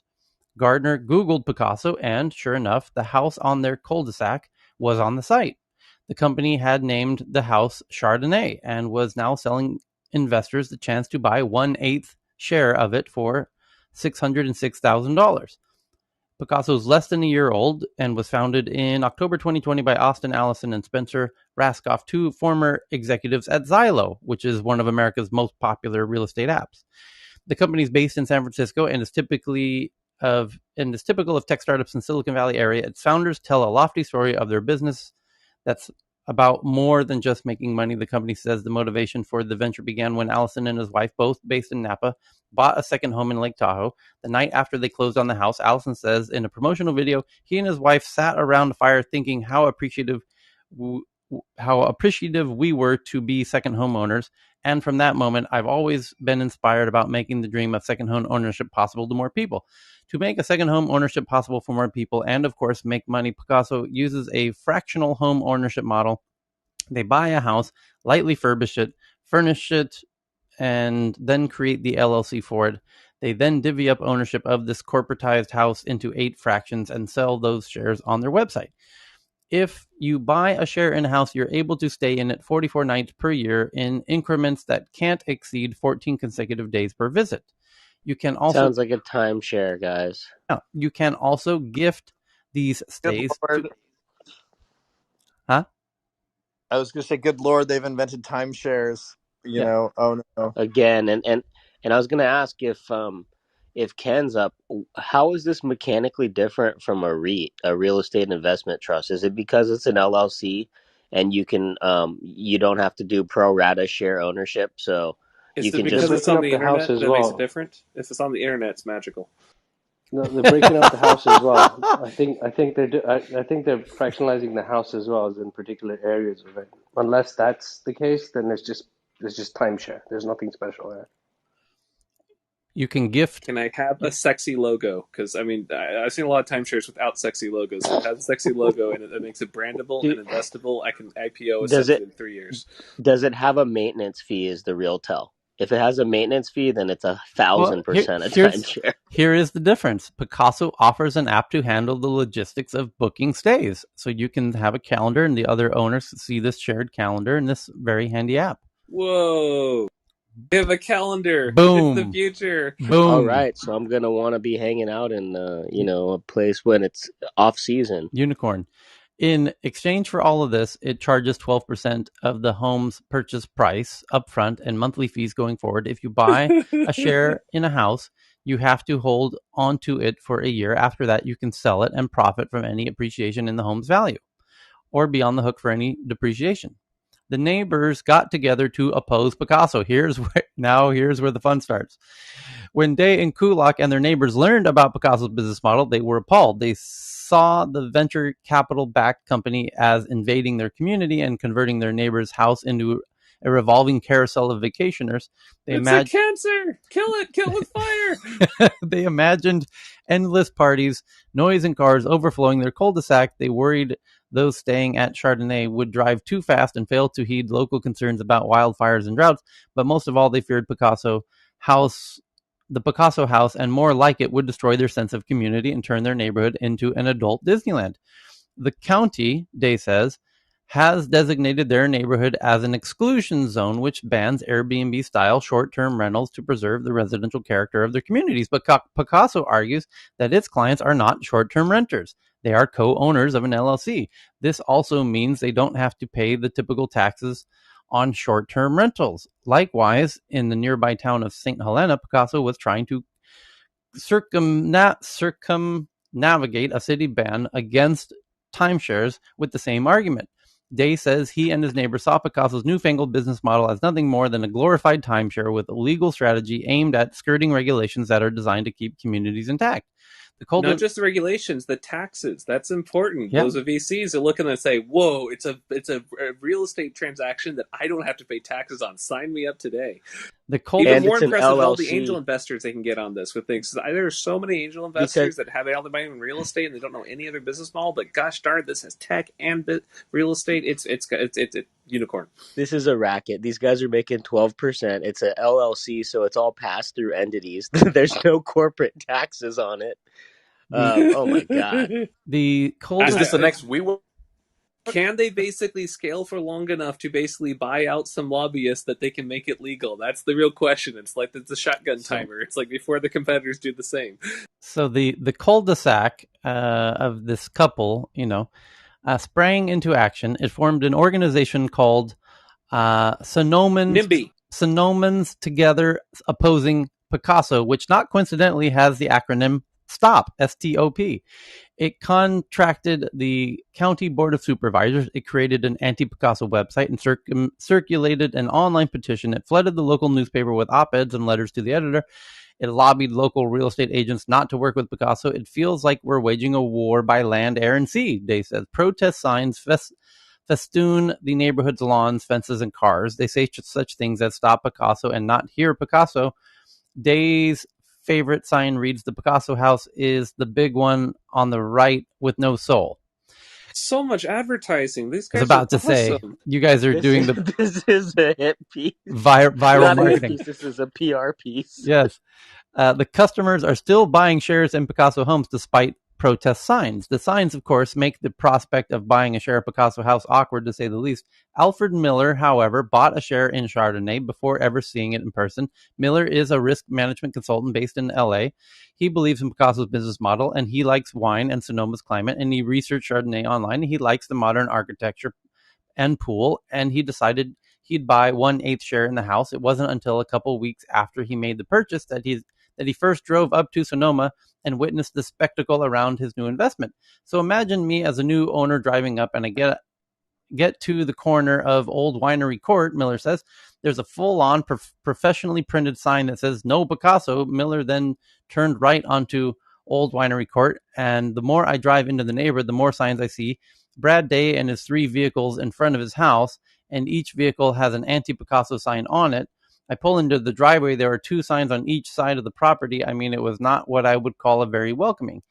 As it did on Winery Court, controversy erupted in Napa after the company bought a home worth $1.1 million, about 35% higher than Napa's median home price. Picasso insists it only buys luxury and ultra luxury houses, and it therefore isn't competing. Jesus Christ, how long is this stunt, Tyler? The home price Picasso old money doesn't like new money. It's news at 11. And don't forget, it's tax deductible when you go visit your second home because it's an LLC now.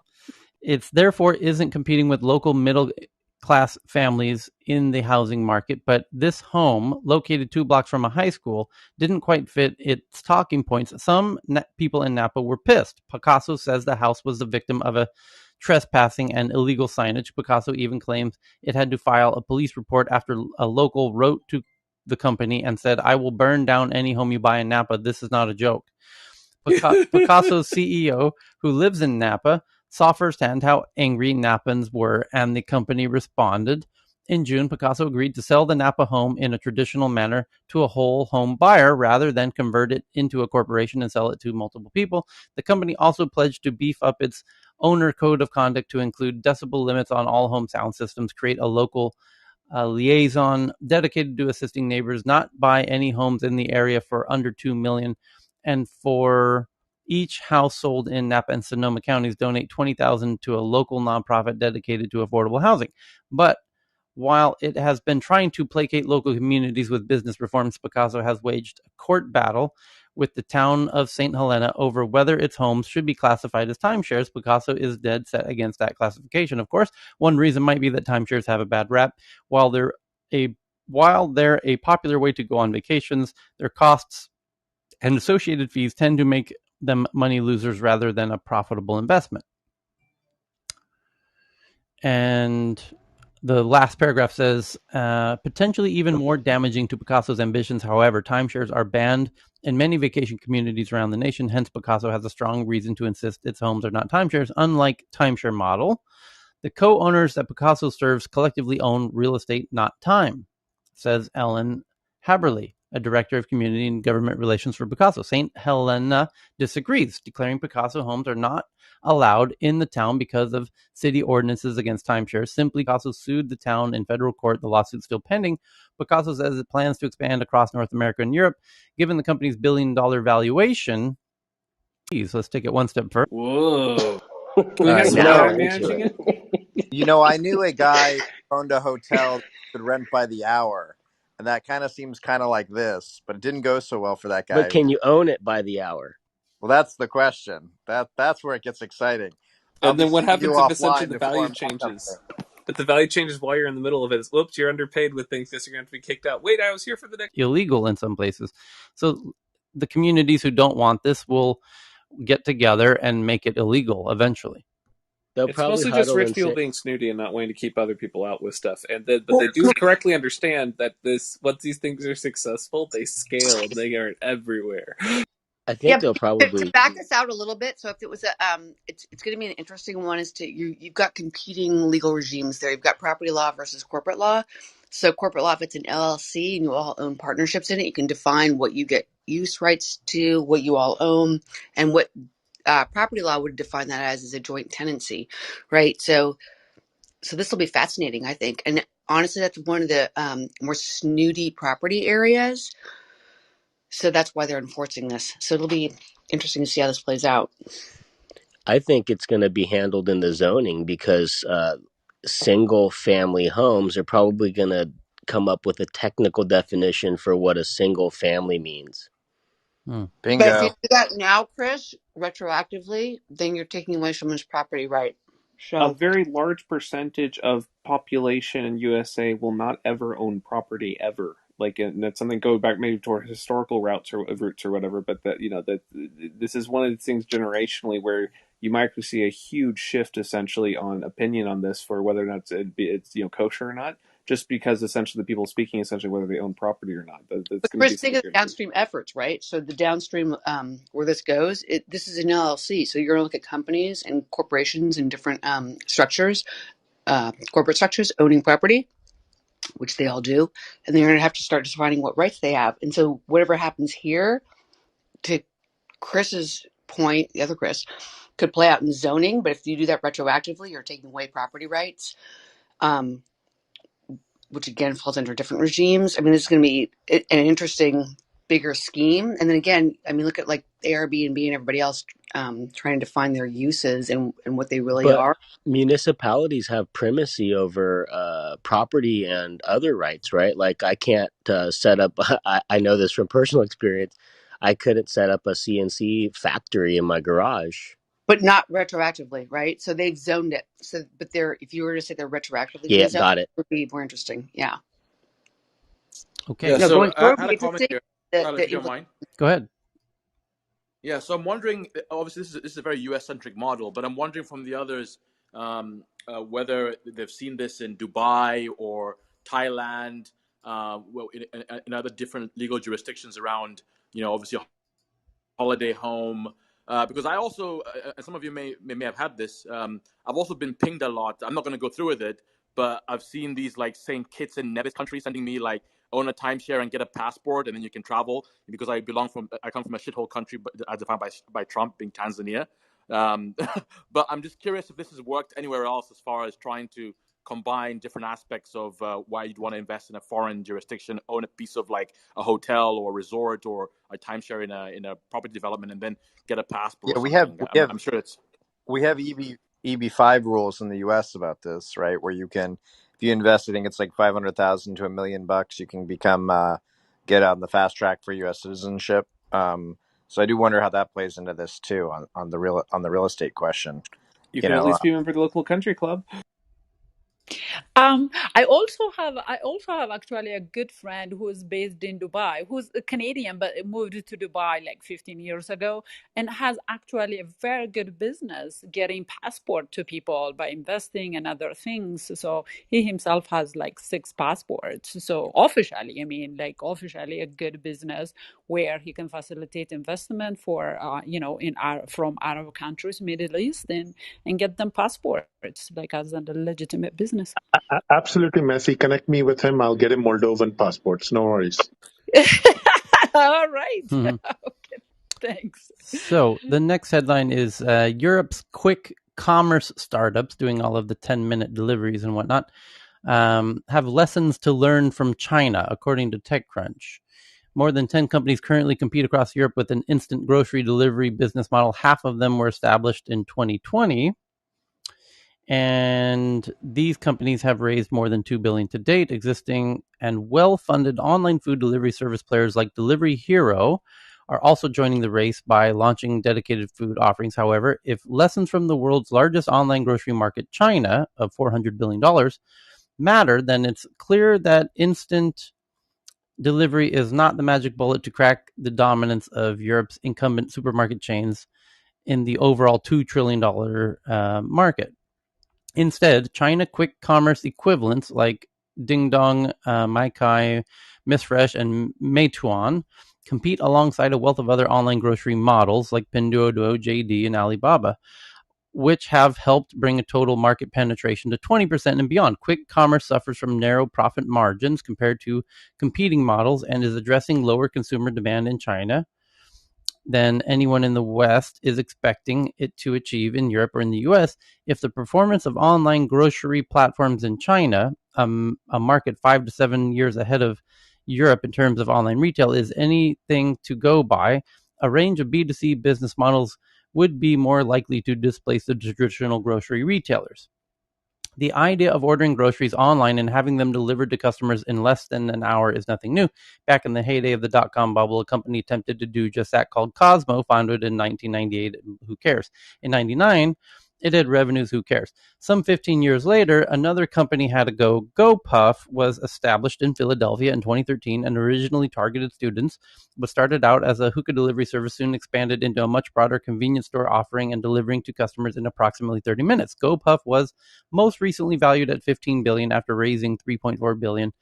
Cosmo went out of business after 3 years. Meanwhile, GoPuff has turned down several VCs in its early days, and it wasn't until the pandemic that it saw rapid acceleration in fundraising. Little did teams at either company know that they would later become the inspiration for a whole new generation of founders in Europe. Europe's has anything fundamentally changed in the 20 years since Cosmo? Indeed, we've seen little technological progress that would hugely affect the operations of an instant commerce business. However, there have been much larger shifts in consumer habits. I completely disagree with that, by the way. Firstly, the number of global internet users has skyrocketed. Well, yes, from below 50 million to beyond 4 billion. And mobile internet has taken over. Secondly, demand for online grocery delivery has significantly grown due to COVID, whatever. Thirdly, consumers now accustomed to paying fees for delivery services, typically around $2 per order, which Cosmo notoriously did not. While many online grocery business models exist, the instant grocery quick commerce approach has been the favorite of European entrepreneurs and VCs over the past 18 months. The model itself, often referred to as Q-commerce, is not that hard to understand. Companies maintain a small product offering of around 1,000 to 2,000 items that consumers would otherwise find in convenience stores or drugstores. These products are purchased directly from brands or through distributors and stored in self-operated micro warehouses close to customers' locations. Marketing tactics are aggressive, often offering vouchers for first-time users up to $12, 50% of an average shopping basket, and many startups offer their products at supermarket price or even at a discount of 10 to 15%. Delivery usually happens by bicycle, e-bike, or scooter, with 10 to 30 minutes of an order being placed for a fee of around $2 with no minimum order value. Companies like Getter from Istanbul and Gorillas from Berlin are leading the way. When Gorillas announced a 290 million Series B, it became the fastest European startup to achieve unicorn status 9 months after launch. The company is already rumored to be seeking a Series C at a 2.5 billion valuation. There are more than 10 companies across Europe with more or less the same business model. Those include the 2020 established Flink out of Germany, Zap from the UK, Dija out of UK, GoPuff, or one that was acquired by GoPuff, Jiffy out of UK, and Kaju from France. There are also Joker, which has started by the founder of Food Panda, Joker. And then likewise, companies coming from food delivery have pushed further into the space and received additional funding in recent months, notably Delivery Hero through Dmart and Glovo through Super Glovo, following role models in the US such as DoorDash. But does instant grocery stand a chance becoming profitable? And then they decide to paywall the article after that. So, yeah, there is much to be learned from China. Just a little tip: don't take business advice from tech journalists. That's just my quick little advice to everybody there. So, I'm tweeting that one out. Europe's quick commerce startups are overhyped. Lessons from China. Yeah. Okay. But so were scooters. And then there's consolidation. And then the big, whoever gets the most funding, whoever's executing the best will acquire the competitors that they are out competing. They'll consolidate. There will eventually be 2 or 3 big players. It's not a mystery. The next one is from CNN, from Poppy. USA, from about 38,000 cases of COVID per week near the end of July, the week ending in August 19th saw more than 180,000 cases in children. The report says U.S. COVID cases among children have surged to one of the highest rates of the pandemic. Last week, the number of COVID-19 cases in children in the U.S. reached levels not seen since the winter surge. And with school starting, the Delta variant is exploding. Google brings Samsung 5G modem to the U.S. market with their new Pixel phone. Google will tap Samsung to supply the 5G modem for its next flagship Pixel smartphone.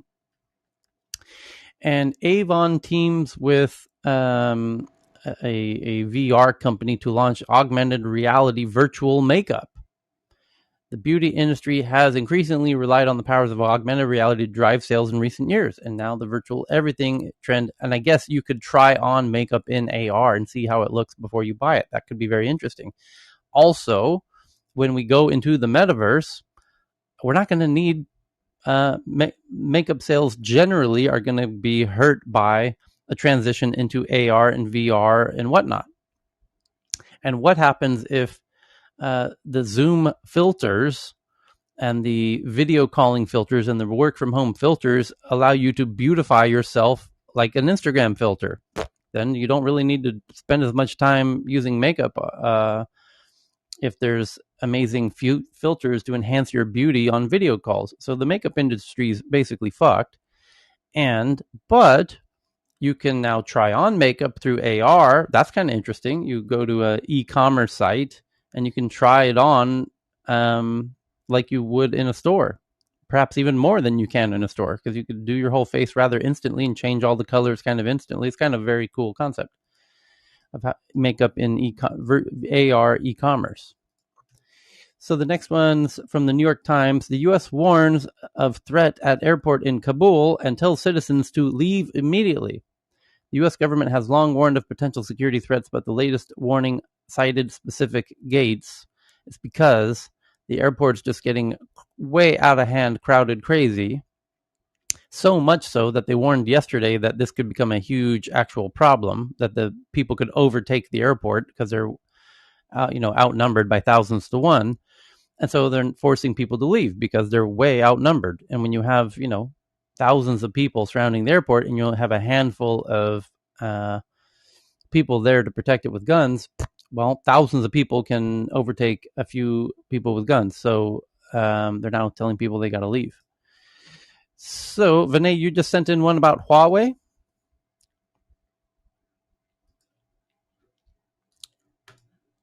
Yeah, actually, Huawei's got approvals from the U.S. government to buy chips. So it's sort of interesting for their auto business. So Huawei is getting into the auto components business. Yeah. And then Evan sends in this one from The Verge that Joe Rogan, confined to Spotify, is losing influence. Going exclusive has its effects. He doesn't care. He sold it. This is Spotify's problem, not Joe Rogan's problem. When Spotify decided to become the biggest podcasting platform in the world, it knew it needed a nuclear weapon. Joe Rogan, the comedian turned podcasting icon, has become impossible to miss. Anyway, he sold it for 200 with a self-asserted reach of more than 200 million monthly downloads. He sold it in a deal for 100 million to Spotify. And Mark's to keep the money, he has to hit certain thresholds. My understanding is. Well, that would be normal of any deal of this type, that he would need to hit thresholds. Yeah.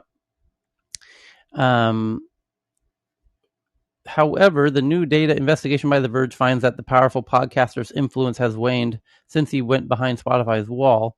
His show has declined as a hype vehicle for guests, and Rogan's presence as a mainstay in the news has plummeted because Spotify doesn't share how many plays each podcast gets or how many unique listeners regularly tune in.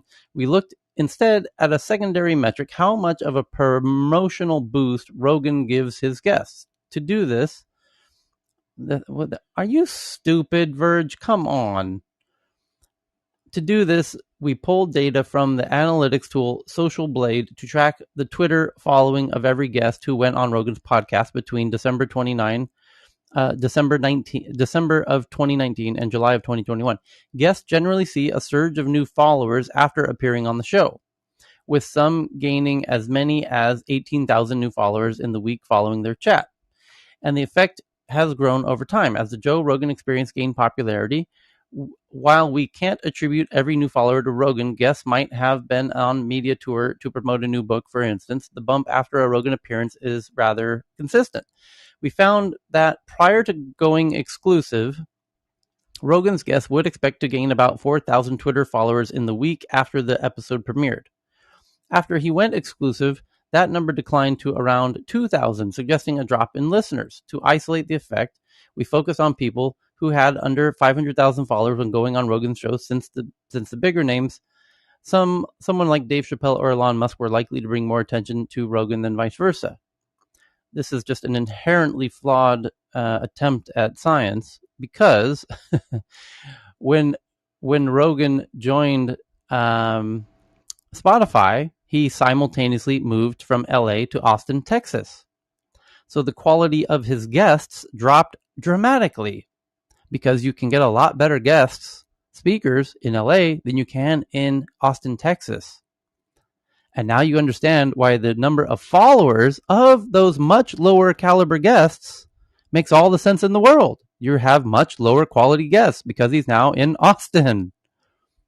So Verge, try using simple logic. Stop trying to do science. You're not scientists. This is the most unscientific, stupid attempt to try and deconstruct, how many viewers are listening. Maybe it's just a much lower quality guest because he's in a much smaller city with notably no celebrities, like LA is completely full of. Did that not occur to your fucking idiotic brain, Verge? How fucking stupid are you, Verge? They're pretty stupid. I mean, I've dealt with them in the past. Ashley Carmen. Ashley, I'm calling you out. You're a fucking idiot, Ashley. Did this not occur to you? Did you not realize he moved to Austin, Texas as soon as he cashed the check? Which has no income tax, we might add. The state of Texas has no income tax. Ashley, so are you not noticing the incredible reduction in the quality of the guests of the show? That in fact maybe the listeners are the same, but because the guests themselves are very unknown. Not only are they lower quality, he's bringing back many of the guests since he's in Austin are his close friends who've appeared on the show dozens of times in the past, because he's not able to get the same quality of guests in Austin as he could in LA. That's what we call common sense, Ashley. We don't need science for that. Common sense says He's in a city with no celebrities other than Matthew McConaughey. Is the only, and well, in full credit, Elon Musk does spend time in Austin, Texas, but Elon Musk did reappear on the program because he's there in the city. But in a tiny little city, relative to LA, which is the entertainment capital of interesting podcast guests, wouldn't you imagine that the quality of the guests would go down? Yes, it has. Anybody who follows the Joe Rogan podcast is painfully aware that the quality of the guests has gone down tremendously. And those lower quality guests, many of which you've never heard of, obviously will get less Twitter followers. This is common sense, Ashley. It's not rocket science. I applaud your attempts to figure out if Joe Rogan's influence has gone down. And maybe it has because he has lower quality guests, but that's because he's in a different city. Maybe not necessarily because he changed platforms, Ashley. Because, by the way, the segments, they still cut out the main favorite highlights of every episode and still put them on YouTube. So in essence, he hasn't changed platforms in some sense. Just food for thought, Ashley.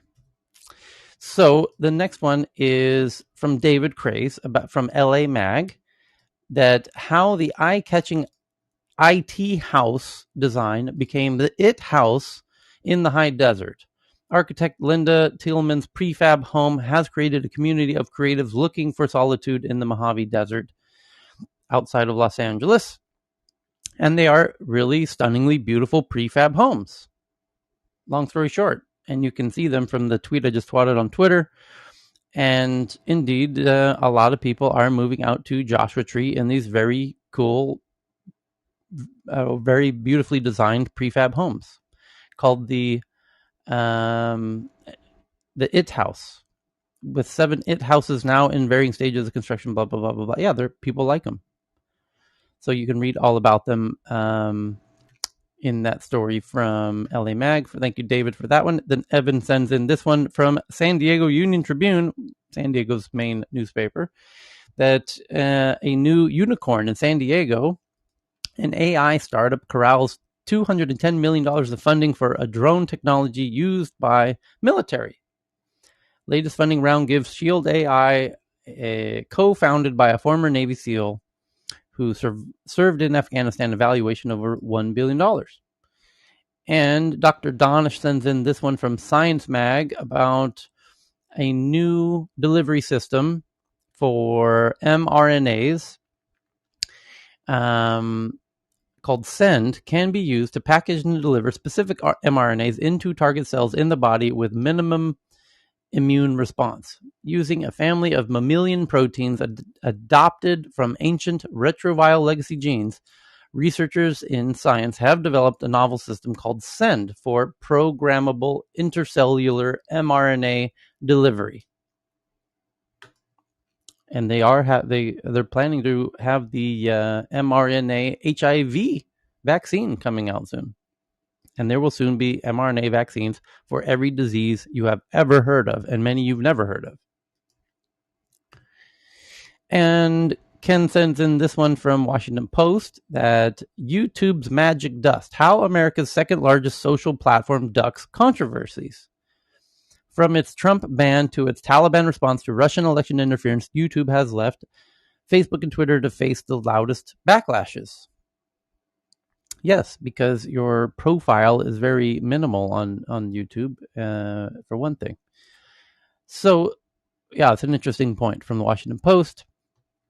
And did we cover the drone deliveries? We did 100,000 drone deliveries near Brisbane, Australia. And it's interesting because the timing of this is what's so interesting. Because it says, the author of this article, Brian Heder, says, notably, it arrives weeks after Wired reported that Amazon's own drone delivery efforts are collapsing inwards. Although that's speculation. Wingcom's head Jonathan Bass told TechCrunch that the service is set to enter additional markets in the coming months.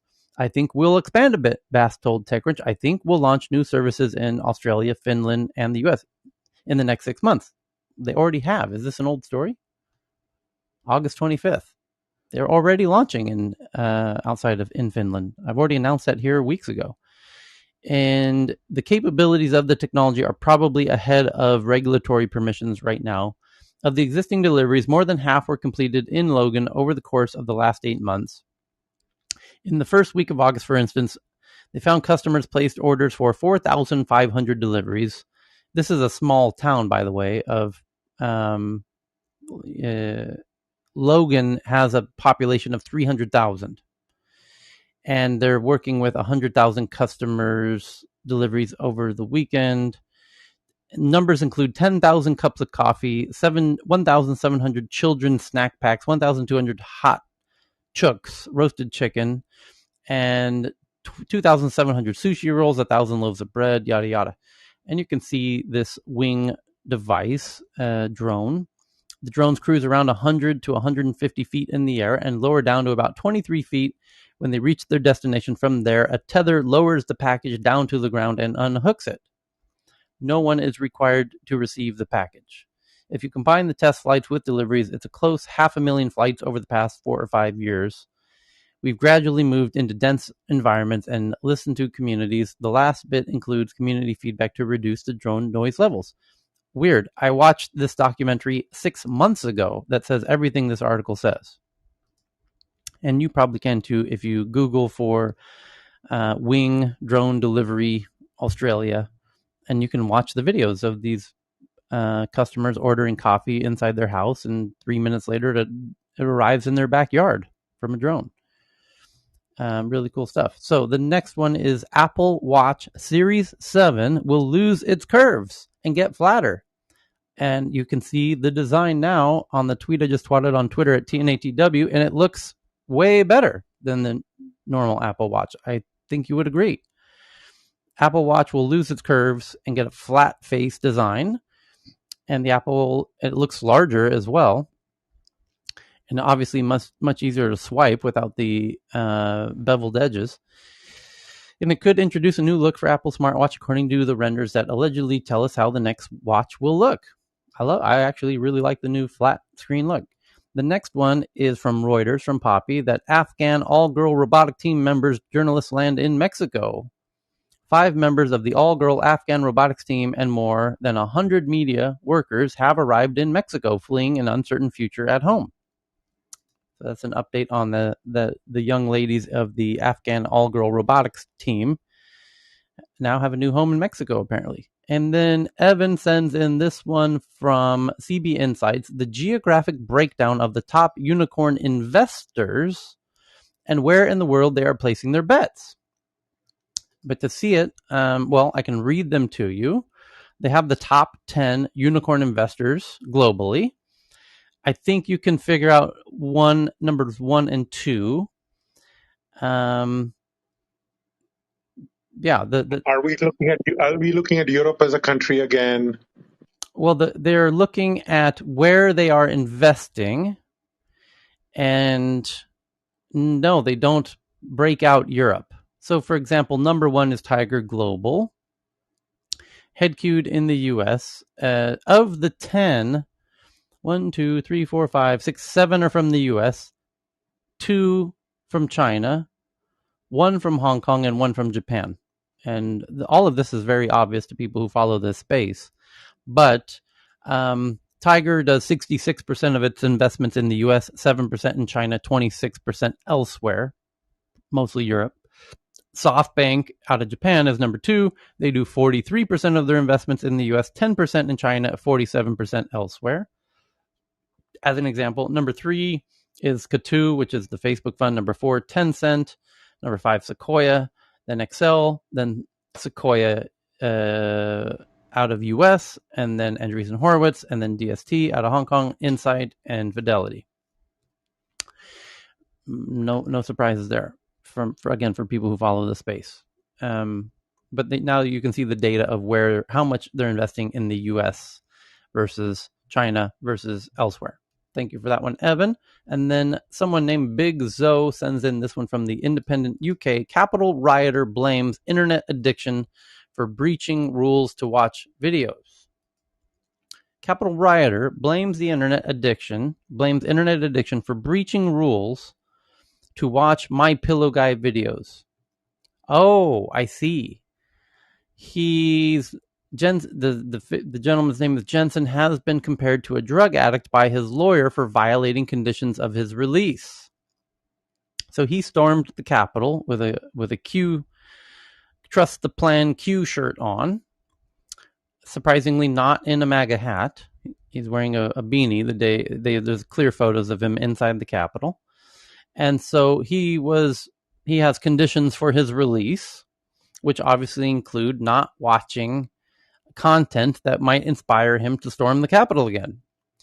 But he's watching the My Pillow Guy videos, which he's not supposed to be watching, and so he's blaming his internet addiction for breaching the rules of his release, and now he's watching the My Pillow Guy, which he knows he shouldn't do, but he's claiming internet addiction. I've always said that there's been a business opportunity to set up these digital detox rehabilitation centers. Just like the drug rehab centers, we need digital rehab centers. You clearly have not spent much time in Thailand. There is a whole shitload of those all over the islands of Thailand. That's a very well-covered space.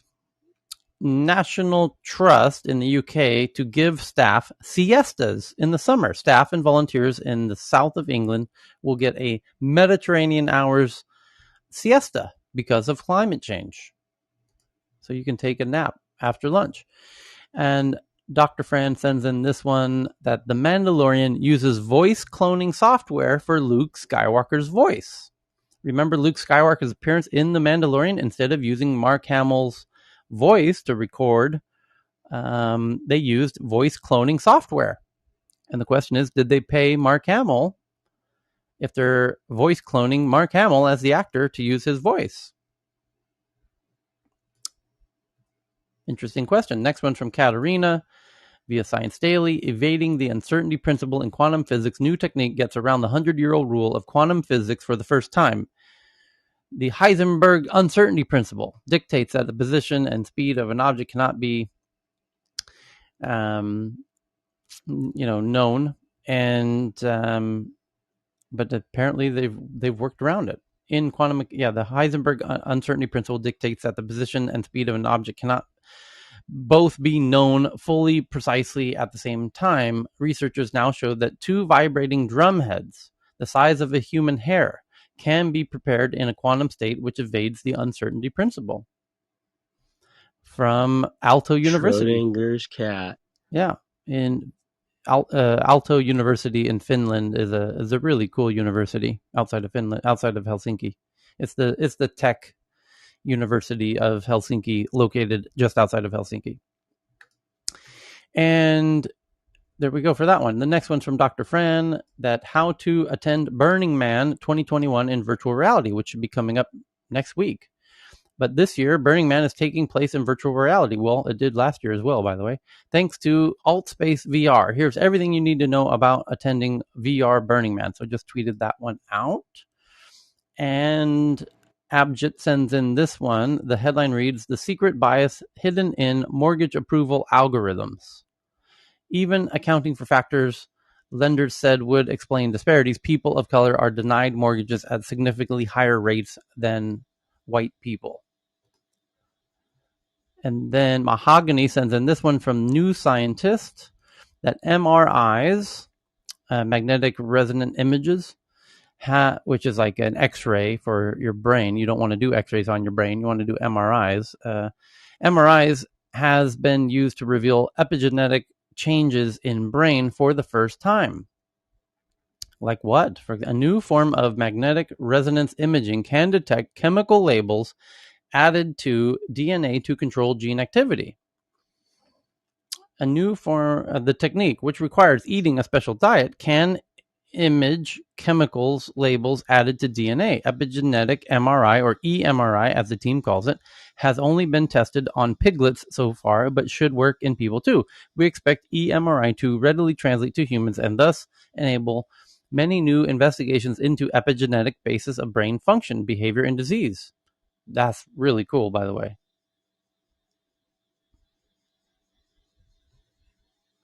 No comment from the peanut gallery. That's really cool, and thank you for that, You Mahogany. know, you know, I am not anti-vaccine, but a lot of the crazy shit coming out right now doesn't seem that crazy. Some of the others, what the anti-vaxxers are saying now, does it? Well, but to see the epigenetic changes to DNA that's truly Oh, wild. I didn't mean about that. Just more that like there's so much technology coming out Oh yeah. so fast. Oh yeah. We're talking about little nano robots and stuff, and it's not science fiction; it's Alpha science fact, right? the shit that's going to break down with AlphaFold and being able to biologically generate pretty much anything you want. We won't need to use plastics anymore because we can control biology to make alternatives to plastic devices, plastic objects. For example, we could grow things that are like the plastic screens on your phones. We can grow things that anything we make out of plastic, we could grow biologically. Uh, you know, being able to command biology in a way like we command mechanical stuff. It's and growing the growing.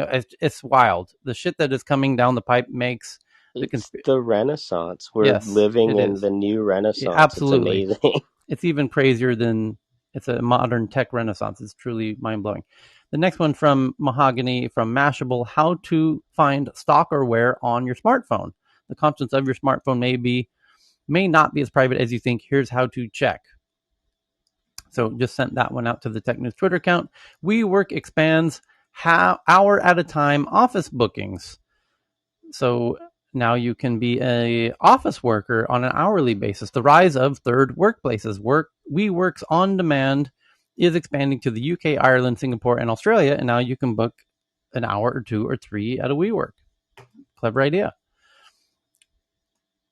And the next one is the U.S. government on Wednesday vowed to use every appropriate tool against the Taliban if the group prevents the departure of people Washington is trying to evacuate from Afghanistan. The U.S. vows to isolate the Taliban if it prevents evacuations from Afghanistan. Because it's getting down to the cutoff of the 31st.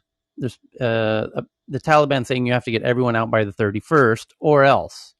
And America is saying, well, you can do that. Didn't they delay it, Tyler? Right. Well, the Haven't they Taliban's delayed not it? recognizing the delay. Americans saying we need more time. Europe saying we need more time. Everyone's saying we need more time. Taliban saying you don't have more time. Get them out. And Americans saying if you impede our ability to get people out, or if we do need to go past the 31st and you don't let us, then we will isolate you. Go ask our old friend in Cuba, Mr. Castro, what happens if you piss America off? We remove you from Yeah, global trade. I don't think the Taliban is saying that. I think someone else is saying that because No, they also need to no. come The in, Taliban has and they very have a publicly deadline to come stated in. you were not extending past the 31st. Everyone must get out. No. What I mean is, there's probably someone behind them that also is waiting to come in when everyone leaves, and there's a deadline there too that has been set with the Taliban. You mean like I'm sure Charles. Cutter for us? That's okay. You might not be able Sorry. to say it, but I can say it. Yeah. Go ahead. Yeah, it's Cutter. I mean, basically, there's a deal struck. So I would be just we're in a kind of fog of war moment. I think we should need to give this like a month or two to really kind of understand what's going on. Well, let's have a look in this one then. The South China Morning Post, not necessarily the most reputable publication on the planet, but not terrible either, says the nature of Washington's engagement with the Taliban depends entirely on the actions and contact of the Taliban, says U.S. Secretary of State. The U.S. is trying to process up to 1,500 Americans who have yet to be evacuated, and the U.S. vows to use every appropriate tool against Taliban if the group prevents evacuations from Afghanistan, particularly after the 31st, because that's when Taliban saying that's the deadline. Anyone that's not left by then, too bad. Because what it is at the airport, the U.S. has control of a large part of the ins and outs of the airport. The Taliban is surrounding them, right? Outside of the airport, beyond the airport. So there's kind of the Taliban's preventing some people from even reaching the part of the airport that the U.S. controls. And so the point is, after the 31st, the Taliban saying, we're going to take over the airport. And you're not going to have any control of the planes coming in and out or the people getting on or off those planes. And America's saying, if we'll use every appropriate tool, is a very soft way of saying we will turn into hot conflict. And we will use every appropriate tool against the Taliban if the group prevents evacuations from Afghanistan. And they're saying, we're not going to prevent evacuations until the 31st, and then we very much will prevent evacuations after the 31st. And Americans saying, if they prevent evacuations, then we will use every appropriate tool, saying that after the 31st, if the Taliban prevents evacuations, we will do what's necessary to prevent them from preventing us. Interesting. So the airport can become like Guantanamo Bay in Cuba. Could. And by the way, the Blinken, Secretary of State, has already said that the airport will be America's embassy. Or more precisely, that America's embassy will be located at the airport. So we'll see on the 31st what goes down. It might turn into hot conflict. The next one is China's digital yuan is a warning to the world, according to Wired. The digital yuan was born as China's answer to Facebook's Libra.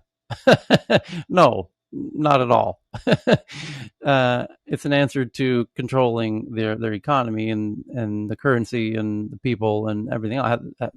Libra had really the U.S. dollar. Yes, there you go. Much more appropriately. But it's much more than that. Yeah, okay, that part's right. You got the second half right. So it says in April 2020, a grainy screenshot of China's sovereign currency appeared, and now, it's blowing up and it's in Shenzhen, and there is no template for what the CBDC should look like in practice. Instead, government priorities, blah, blah, blah. China's system is not even the most advanced CBDC in the world. Both Cambodia with its Bakong and the Bahamas with its sand dollar have more comprehensive CBDCs rolled out at a wider scale. No, that's not correct. China's move towards implementing the DCNY, which is their digital yuan, comes against a backdrop of recent decisions to better regulate China's fintech industry and a swift crackdown in recent months on cryptocurrency mining. The Chinese tech clash has been in full effect since the later half of 2020, might seem at odds with government plans to roll out a sophisticated digital currency. No, it doesn't. In November 2020, the government halted Ant Financial's IPO. Oh boy. Who wrote Wired? You're normally way better than this. What's going on? Who wrote this one? No name attached. No byline. Okay. That's accountable. That's accountable right there. No one wanted to put their name on this one. I don't blame them. This is a poorly written article, so we'll skip Probably the AI. GPT-3, brought to you by GPT-3. An eye tracking combo sounds ideal for our free iPhone app that activates eye tracking using the selfie camera of the Face ID enabled iPhone. We opened up early access to the API for developers to build their own eye tracking enabled PC solutions. Beam.eyewear.tech. So a company called Eyewear Beam turns your phone into a head and eye tracker. An eye tracking combo. Oh, so now you can have your camera on your laptop and also your camera on your iPhone. Now you've got dual eye tracking from two different devices, which allows for far more accurate eye tracking. So it's a very interesting article here. Thank you. iBeam themselves sent this in. The future is going to be, like back when we were kids, it's like, was she looking at me? Can you tell me if she was looking at me, man? Hey, I'm going to look up. Tell me if she looks at me. Now it's just going to be your phone. What's behind South Africa's shocking unemployment numbers? A high industrialized economy in the region. The latest figures highlight the stark inequities afflicting South Africa. New data reveals about 7.8 million South Africans were out of a job in the second quarter of this year, the highest rate since 2008, according to new data. The unemployment rate now stands at a record high of 34.4%.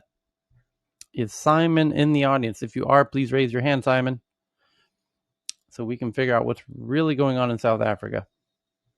We'll make sure we remind me to bring this one up again next time Simon's here, so we can figure out what's going on.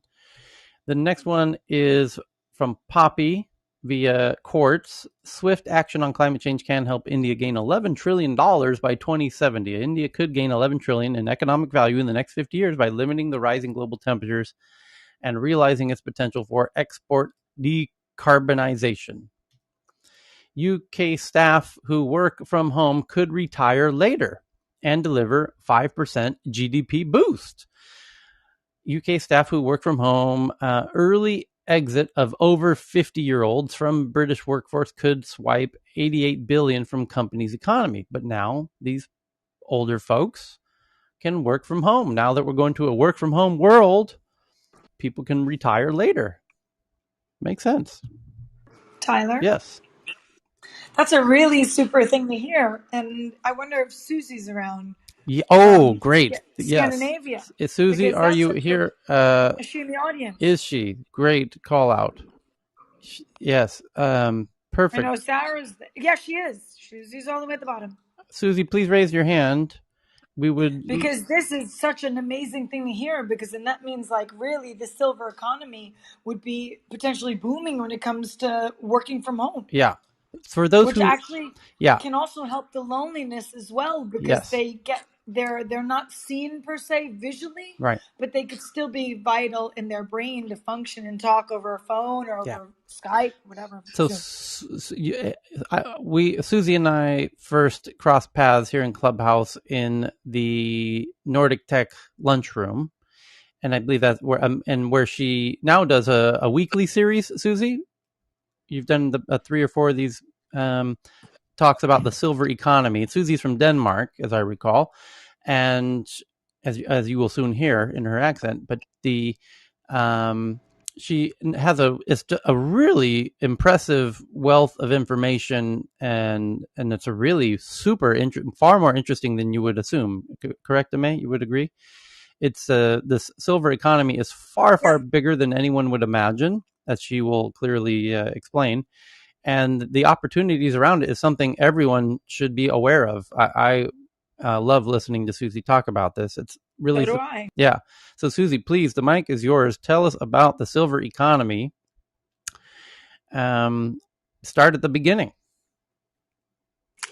Oh, Tyler, we have to have a separate room about this. You know, it takes a while. I know, but I will try to make it short. And thank you for the introduction. Yeah. So my name is Susie Bianco. I live in Denmark, and I could do another accent, but I like to be bragging about I'm from the Nordics. The potatoes in the mouth, as we say in Sweden. Yeah. Thank you, Tyler. Let's have some Nordic shaming going on here. I love that. We need more of that in tech news around the world. So so the silver economy is extremely interesting because currently we have 20% of the population globally over 65. The number 65 varies a bit from country to country, but it's called the silver generation, the silver economy, and silver sort of becoming a norm of how to explain this area. So imagine that you have 20% of the population in your country. That's a huge market, and the market is so big that it's actually the 3rd largest market in the world. You have the US, not market, but economy. You have the US economy as the first, the China economy as the second, and then you have the silver economy as the third.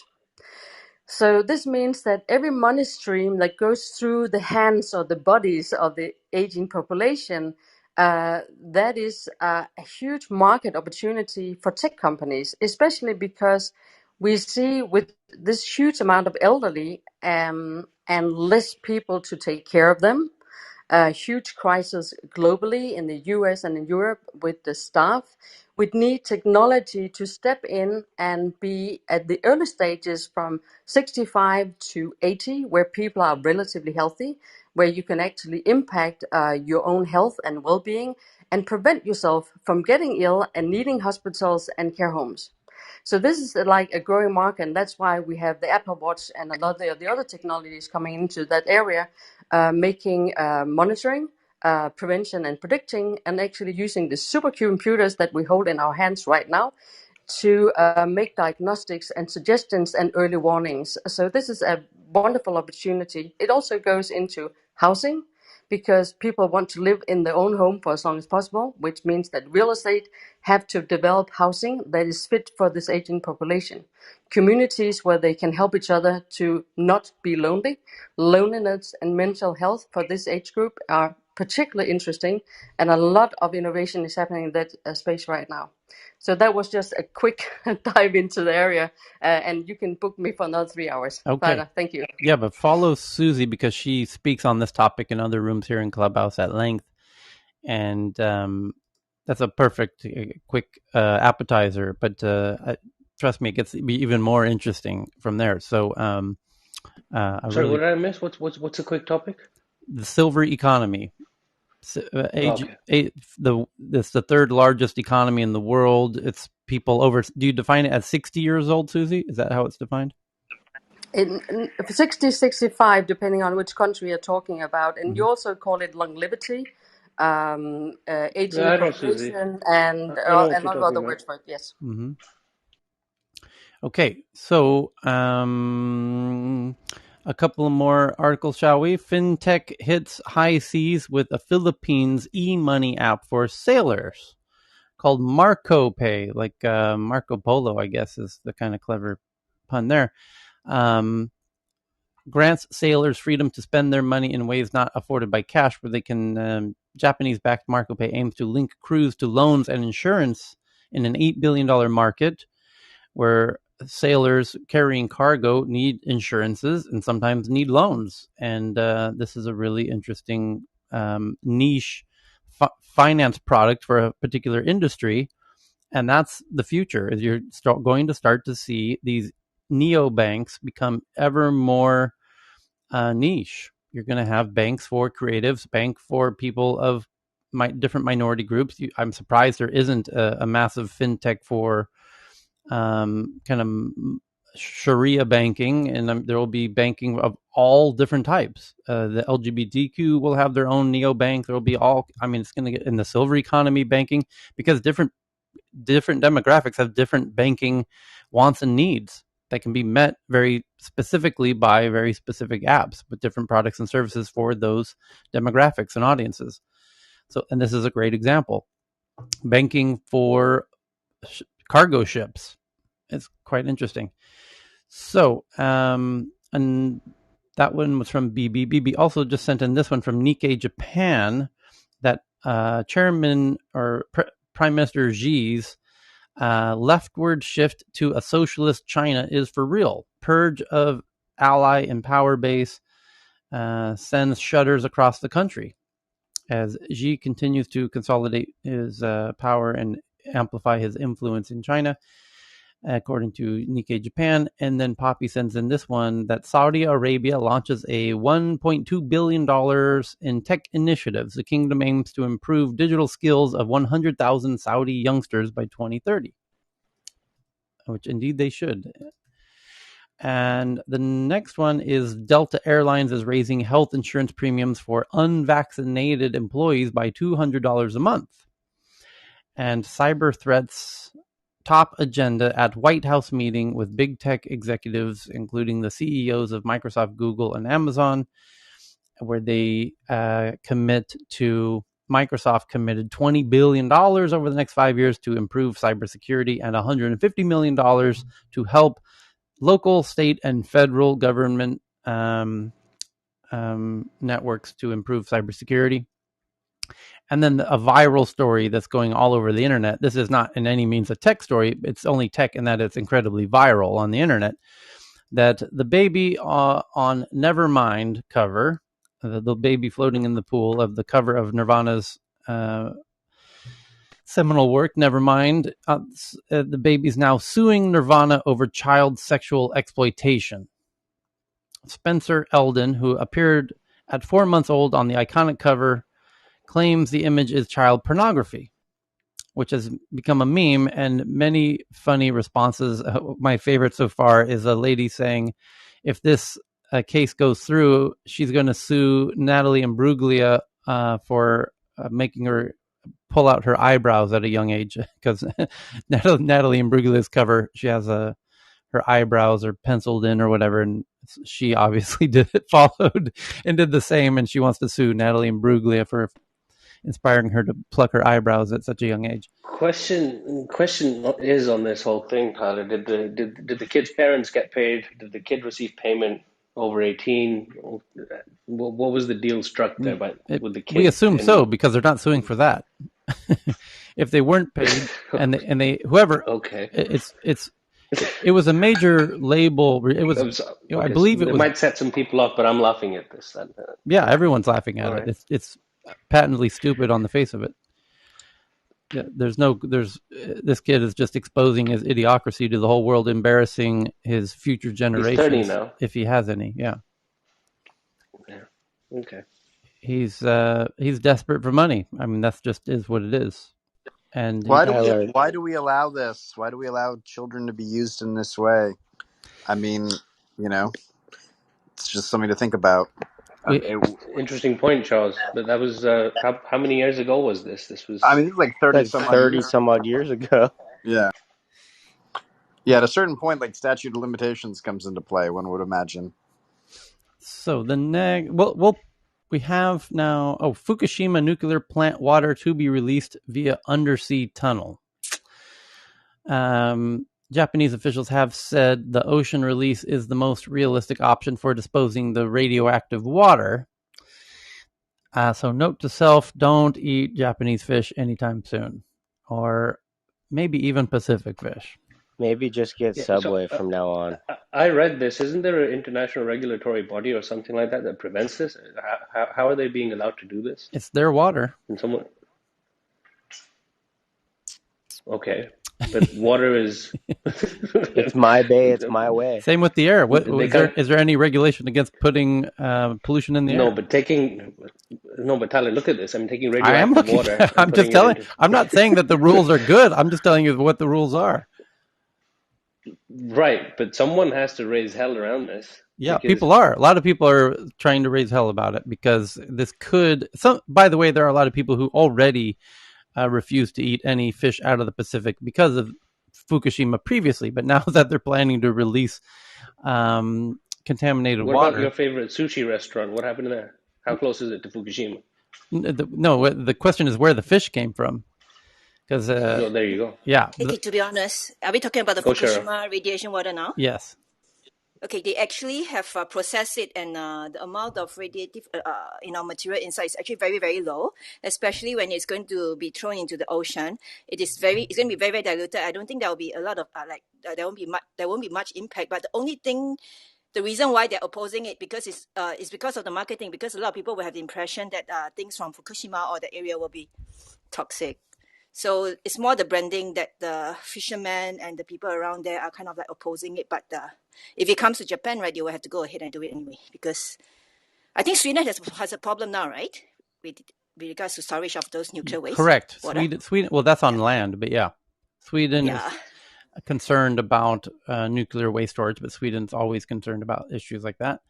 But the issue, and maybe we need somebody. We'll hopefully bring this up when Chris is here next time, or even Eli might be ideal for this one, which is a nuclear isotope.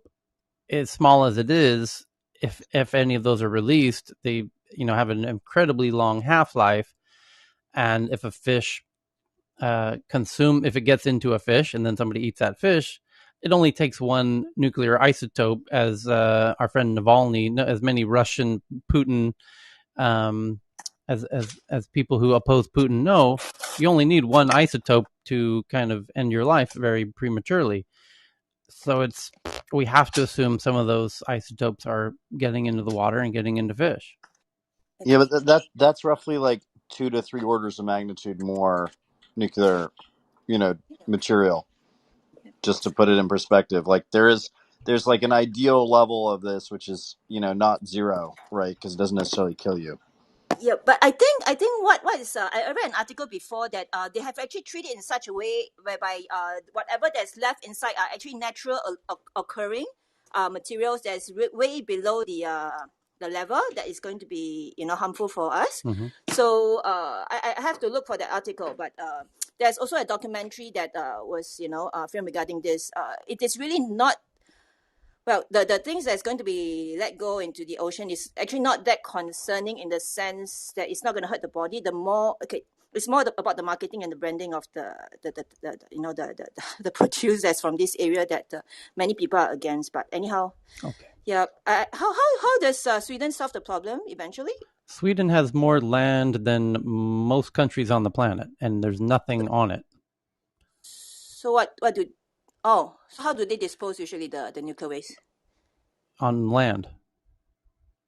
And then they just let people, they just ask people don't be near that land or what? Right. Sweden is the least densely populated country on the planet, next to like Mongolia. Sweden has more land than, it's hard for people to understand how big Sweden is geographically. Yeah. And Russia as well. These are way bigger than people think they are. And so they are very sparsely populated. Sweden only has 10 million people. It has enough land for 10 billion people. Think of it like that. So the land is not an issue. It has more land than it can ever begin to even use in any kind of way. So there's no shortage of land, and there's no shortage of incredibly remote land that Sweden has land that no Swede has ever been to. Lots of it, tons of it, and never will go to.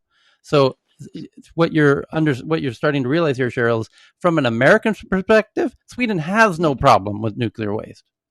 Mm-hmm. Sweden only has a problem with nuclear waste because Swedes are take an incredibly high degree of concern around these issues that Americans don't torture themselves with. Mm-hmm. So if that's the case, why Eli's in the audience. Oh, Eli's in the audience. Eli should be able to comment on this. Okay. Eli, raise your hand. Eli, I just got home, Tyler. Okay. Tadaima. Okaeri. Tadaima. Okaeri nasai. So, Eli, we're talking about the Fukushima releasing more water and Sweden with its nuclear waste, which again, any other normal country would not be disturbed with Sweden's situation. Swedes are just incredibly. Is there a lot of mining that goes on in Sweden? Yes. Because I think they use a lot of the old mines to dispose of the nuclear waste. That could be one solution. In fact, they're stopping the concrete mine at the moment, which provides concrete. It's one of the world's largest sources of concrete.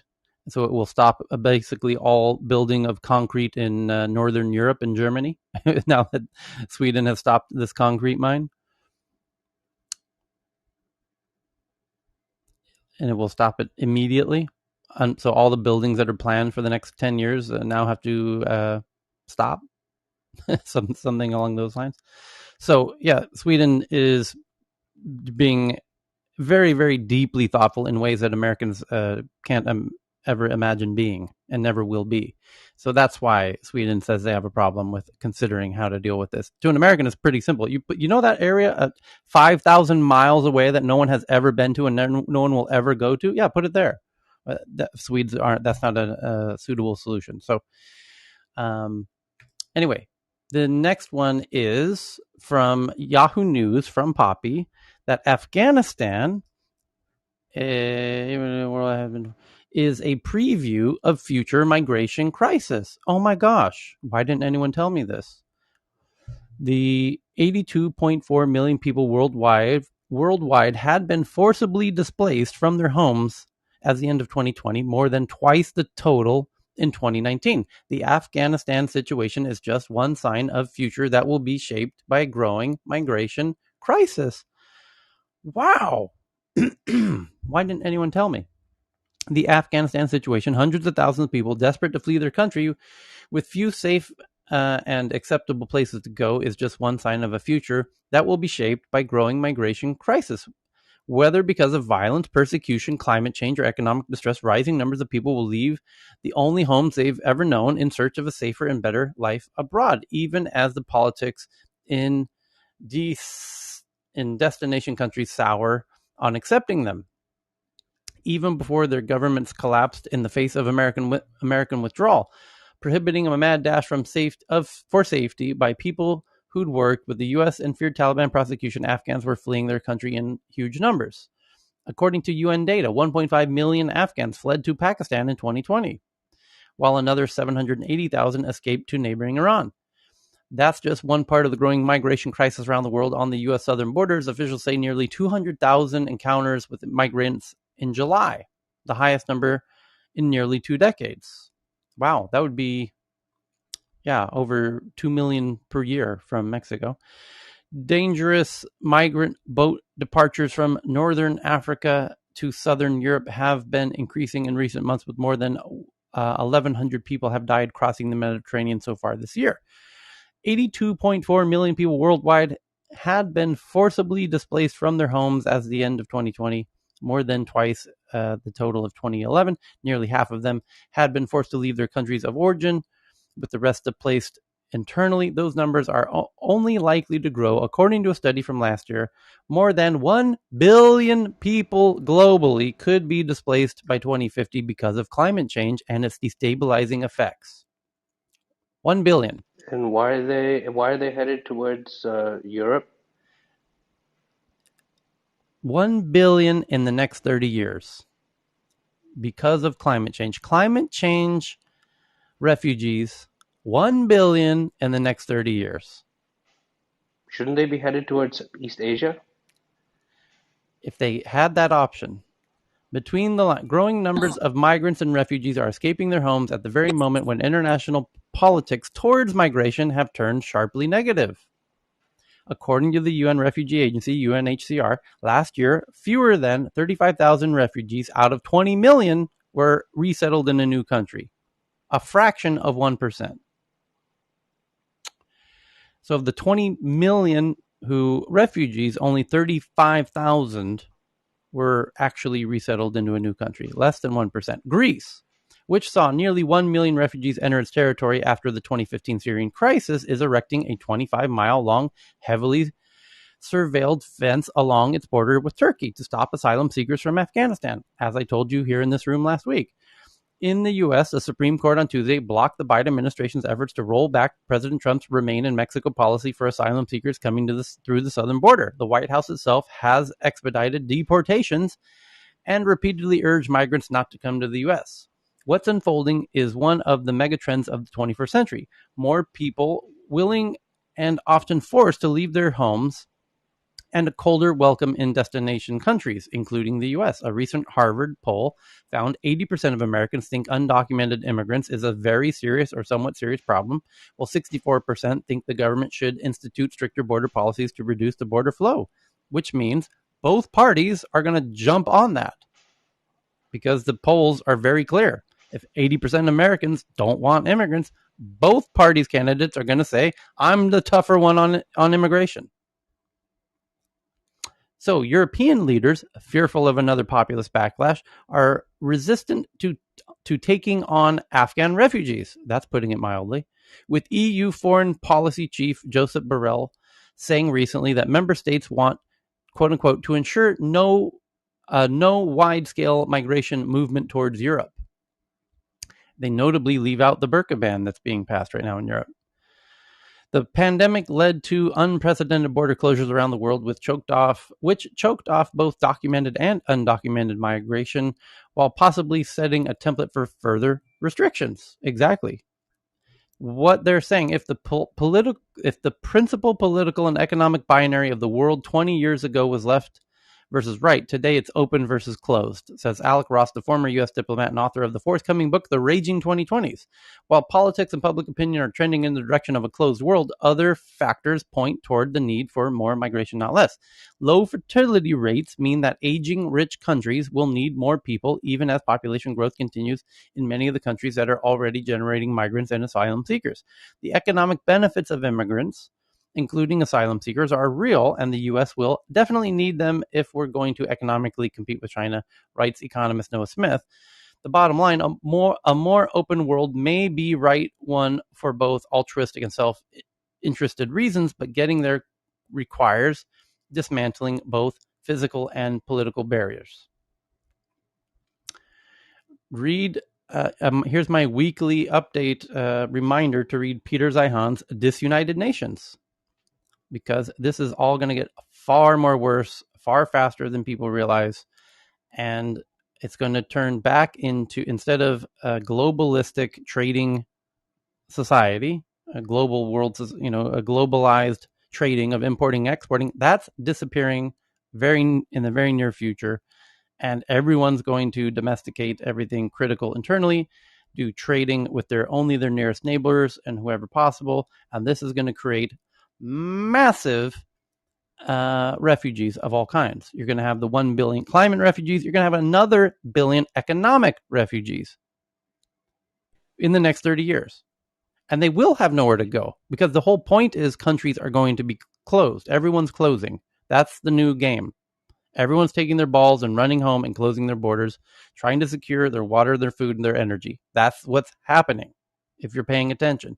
So get ready. It's going to be nasty. Really, really nasty. Whole lots of millions of people dying. In fact, we had the headline yesterday. What was the country where they're now having famine and eating crickets to survive?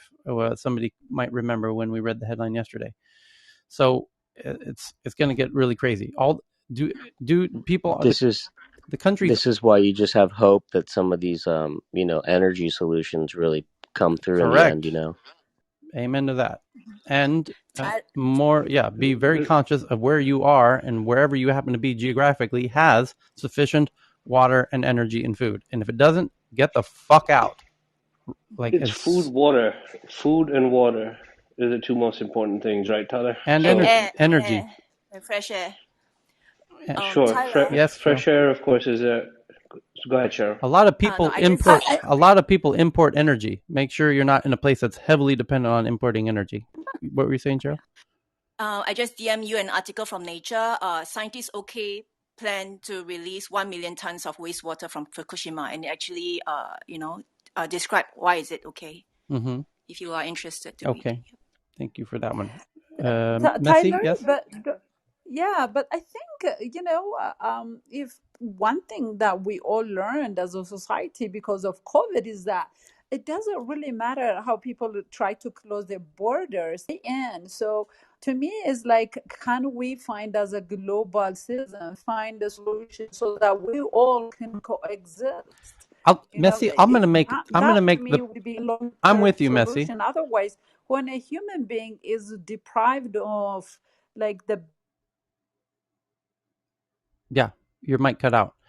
I'm going to make the biggest statement I've ever made here in Tech News Around the World. If it were up to me, if I was God or, ran the world for a day, if I had a wish, I would actually wish, the John Lennon's Imagine, no borders, no countries. No, the immigration system, now your mic's back, yeah. and try to...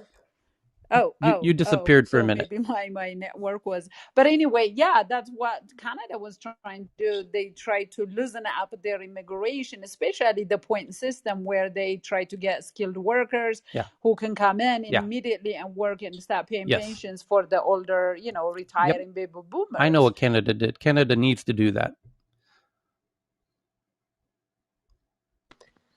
Let's hear the Imagine part, Tyler. Yeah, maybe I'm crazy. But I would love. I feel like women inherently have a characteristic that the way to get to. I would personally. This is my own personal opinion. I would love to see the UN just completely run by women, and that the prime ministerships of the world were women, because I honestly think that might get us to what you're describing, Messi. Which is, we don't fuss about people. We could potentially get to a place where the world is anyone's free to go wherever they want. Because, and I personally would love to see that happen. I don't think it can happen based on the way that the world is organized today. And I'm not blaming men for that, but I feel like maybe the way to get there is... with a mother's love. With just really something like that. I know this is I'm making quite a big statement, but it's I don't mean it to be. I would love to see. Well, first of all, Tyler, I mean, who listens to the UN? Yeah. It's the Right, that's UN. one thing. The And then UN listens secondly, to the UN. what? Those are the world's leaders, and they all. Right. Yeah. So one second. But what I'm saying is, when it comes to food and water, there's going to be food and water wars. Yes. I mean, leave climate for everyone's going to be killing each other for food and water. Right. Countries are going to be going to war over this stuff. So, I mean, I'm completely with you on this. I mean, it's going to be mayhem. When it's going to be, I don't know. But I do know for a fact that some of the largest investments that the sovereigns are making, I don't know which ones. I know a couple of the ones that are making some of the biggest ones are going towards food and water security and food tech and agri-tech and everything along those lines. Yeah. And that's where you need to be. The COVID run on toilet paper is now going to happen on a nation global level of countries, are going to start hoarding resources. Exactly. Like look at the US, right? How many millions of undocumented immigrants do they have? Lots. It's not for the lack of trying to deter people, but they're not. Look at Europe. The Africans, those dangerous trips that they make, and it doesn't matter. I even knew a couple of people personally knew who tried to go through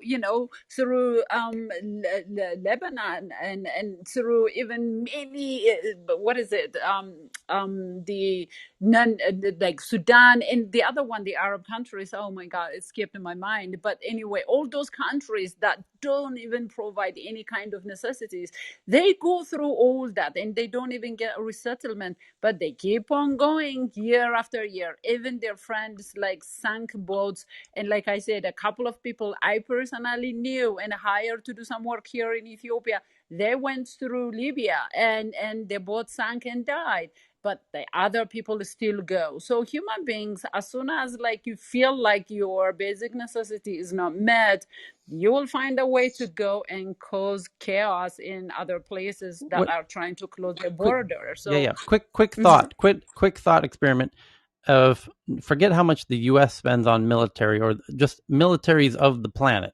If we could, and it's the John Lennon song, if we could imagine living on a world together where we could have borders, but they're not enforced. There are no forced borders on the planet at all.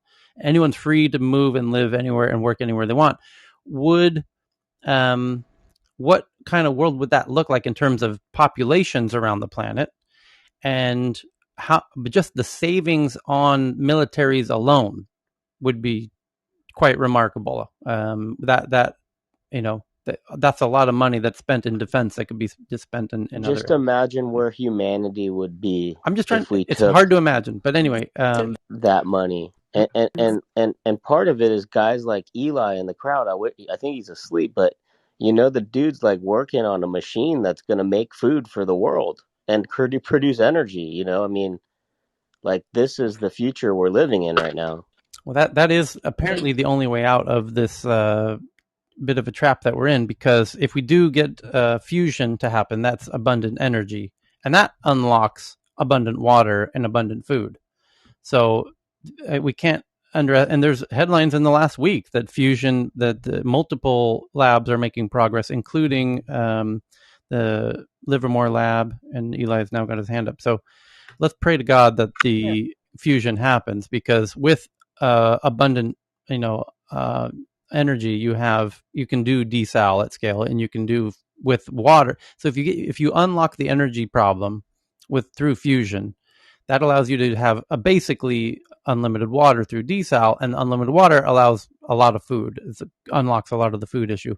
So there's that cascading effect that all comes from that if fusion could happen. So when we see those fusion headlines, that's why people get so excited. Eli? Yeah. Hi. Go ahead.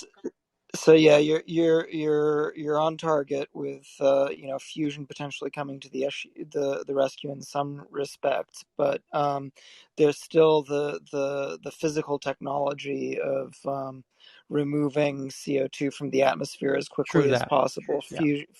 Fusion energy could also help with that. There are other approaches to that. just a really, really quick description of how I've been working on kind of a shortcut to doing all of those things without relying on extensive R&D requiring breakthroughs.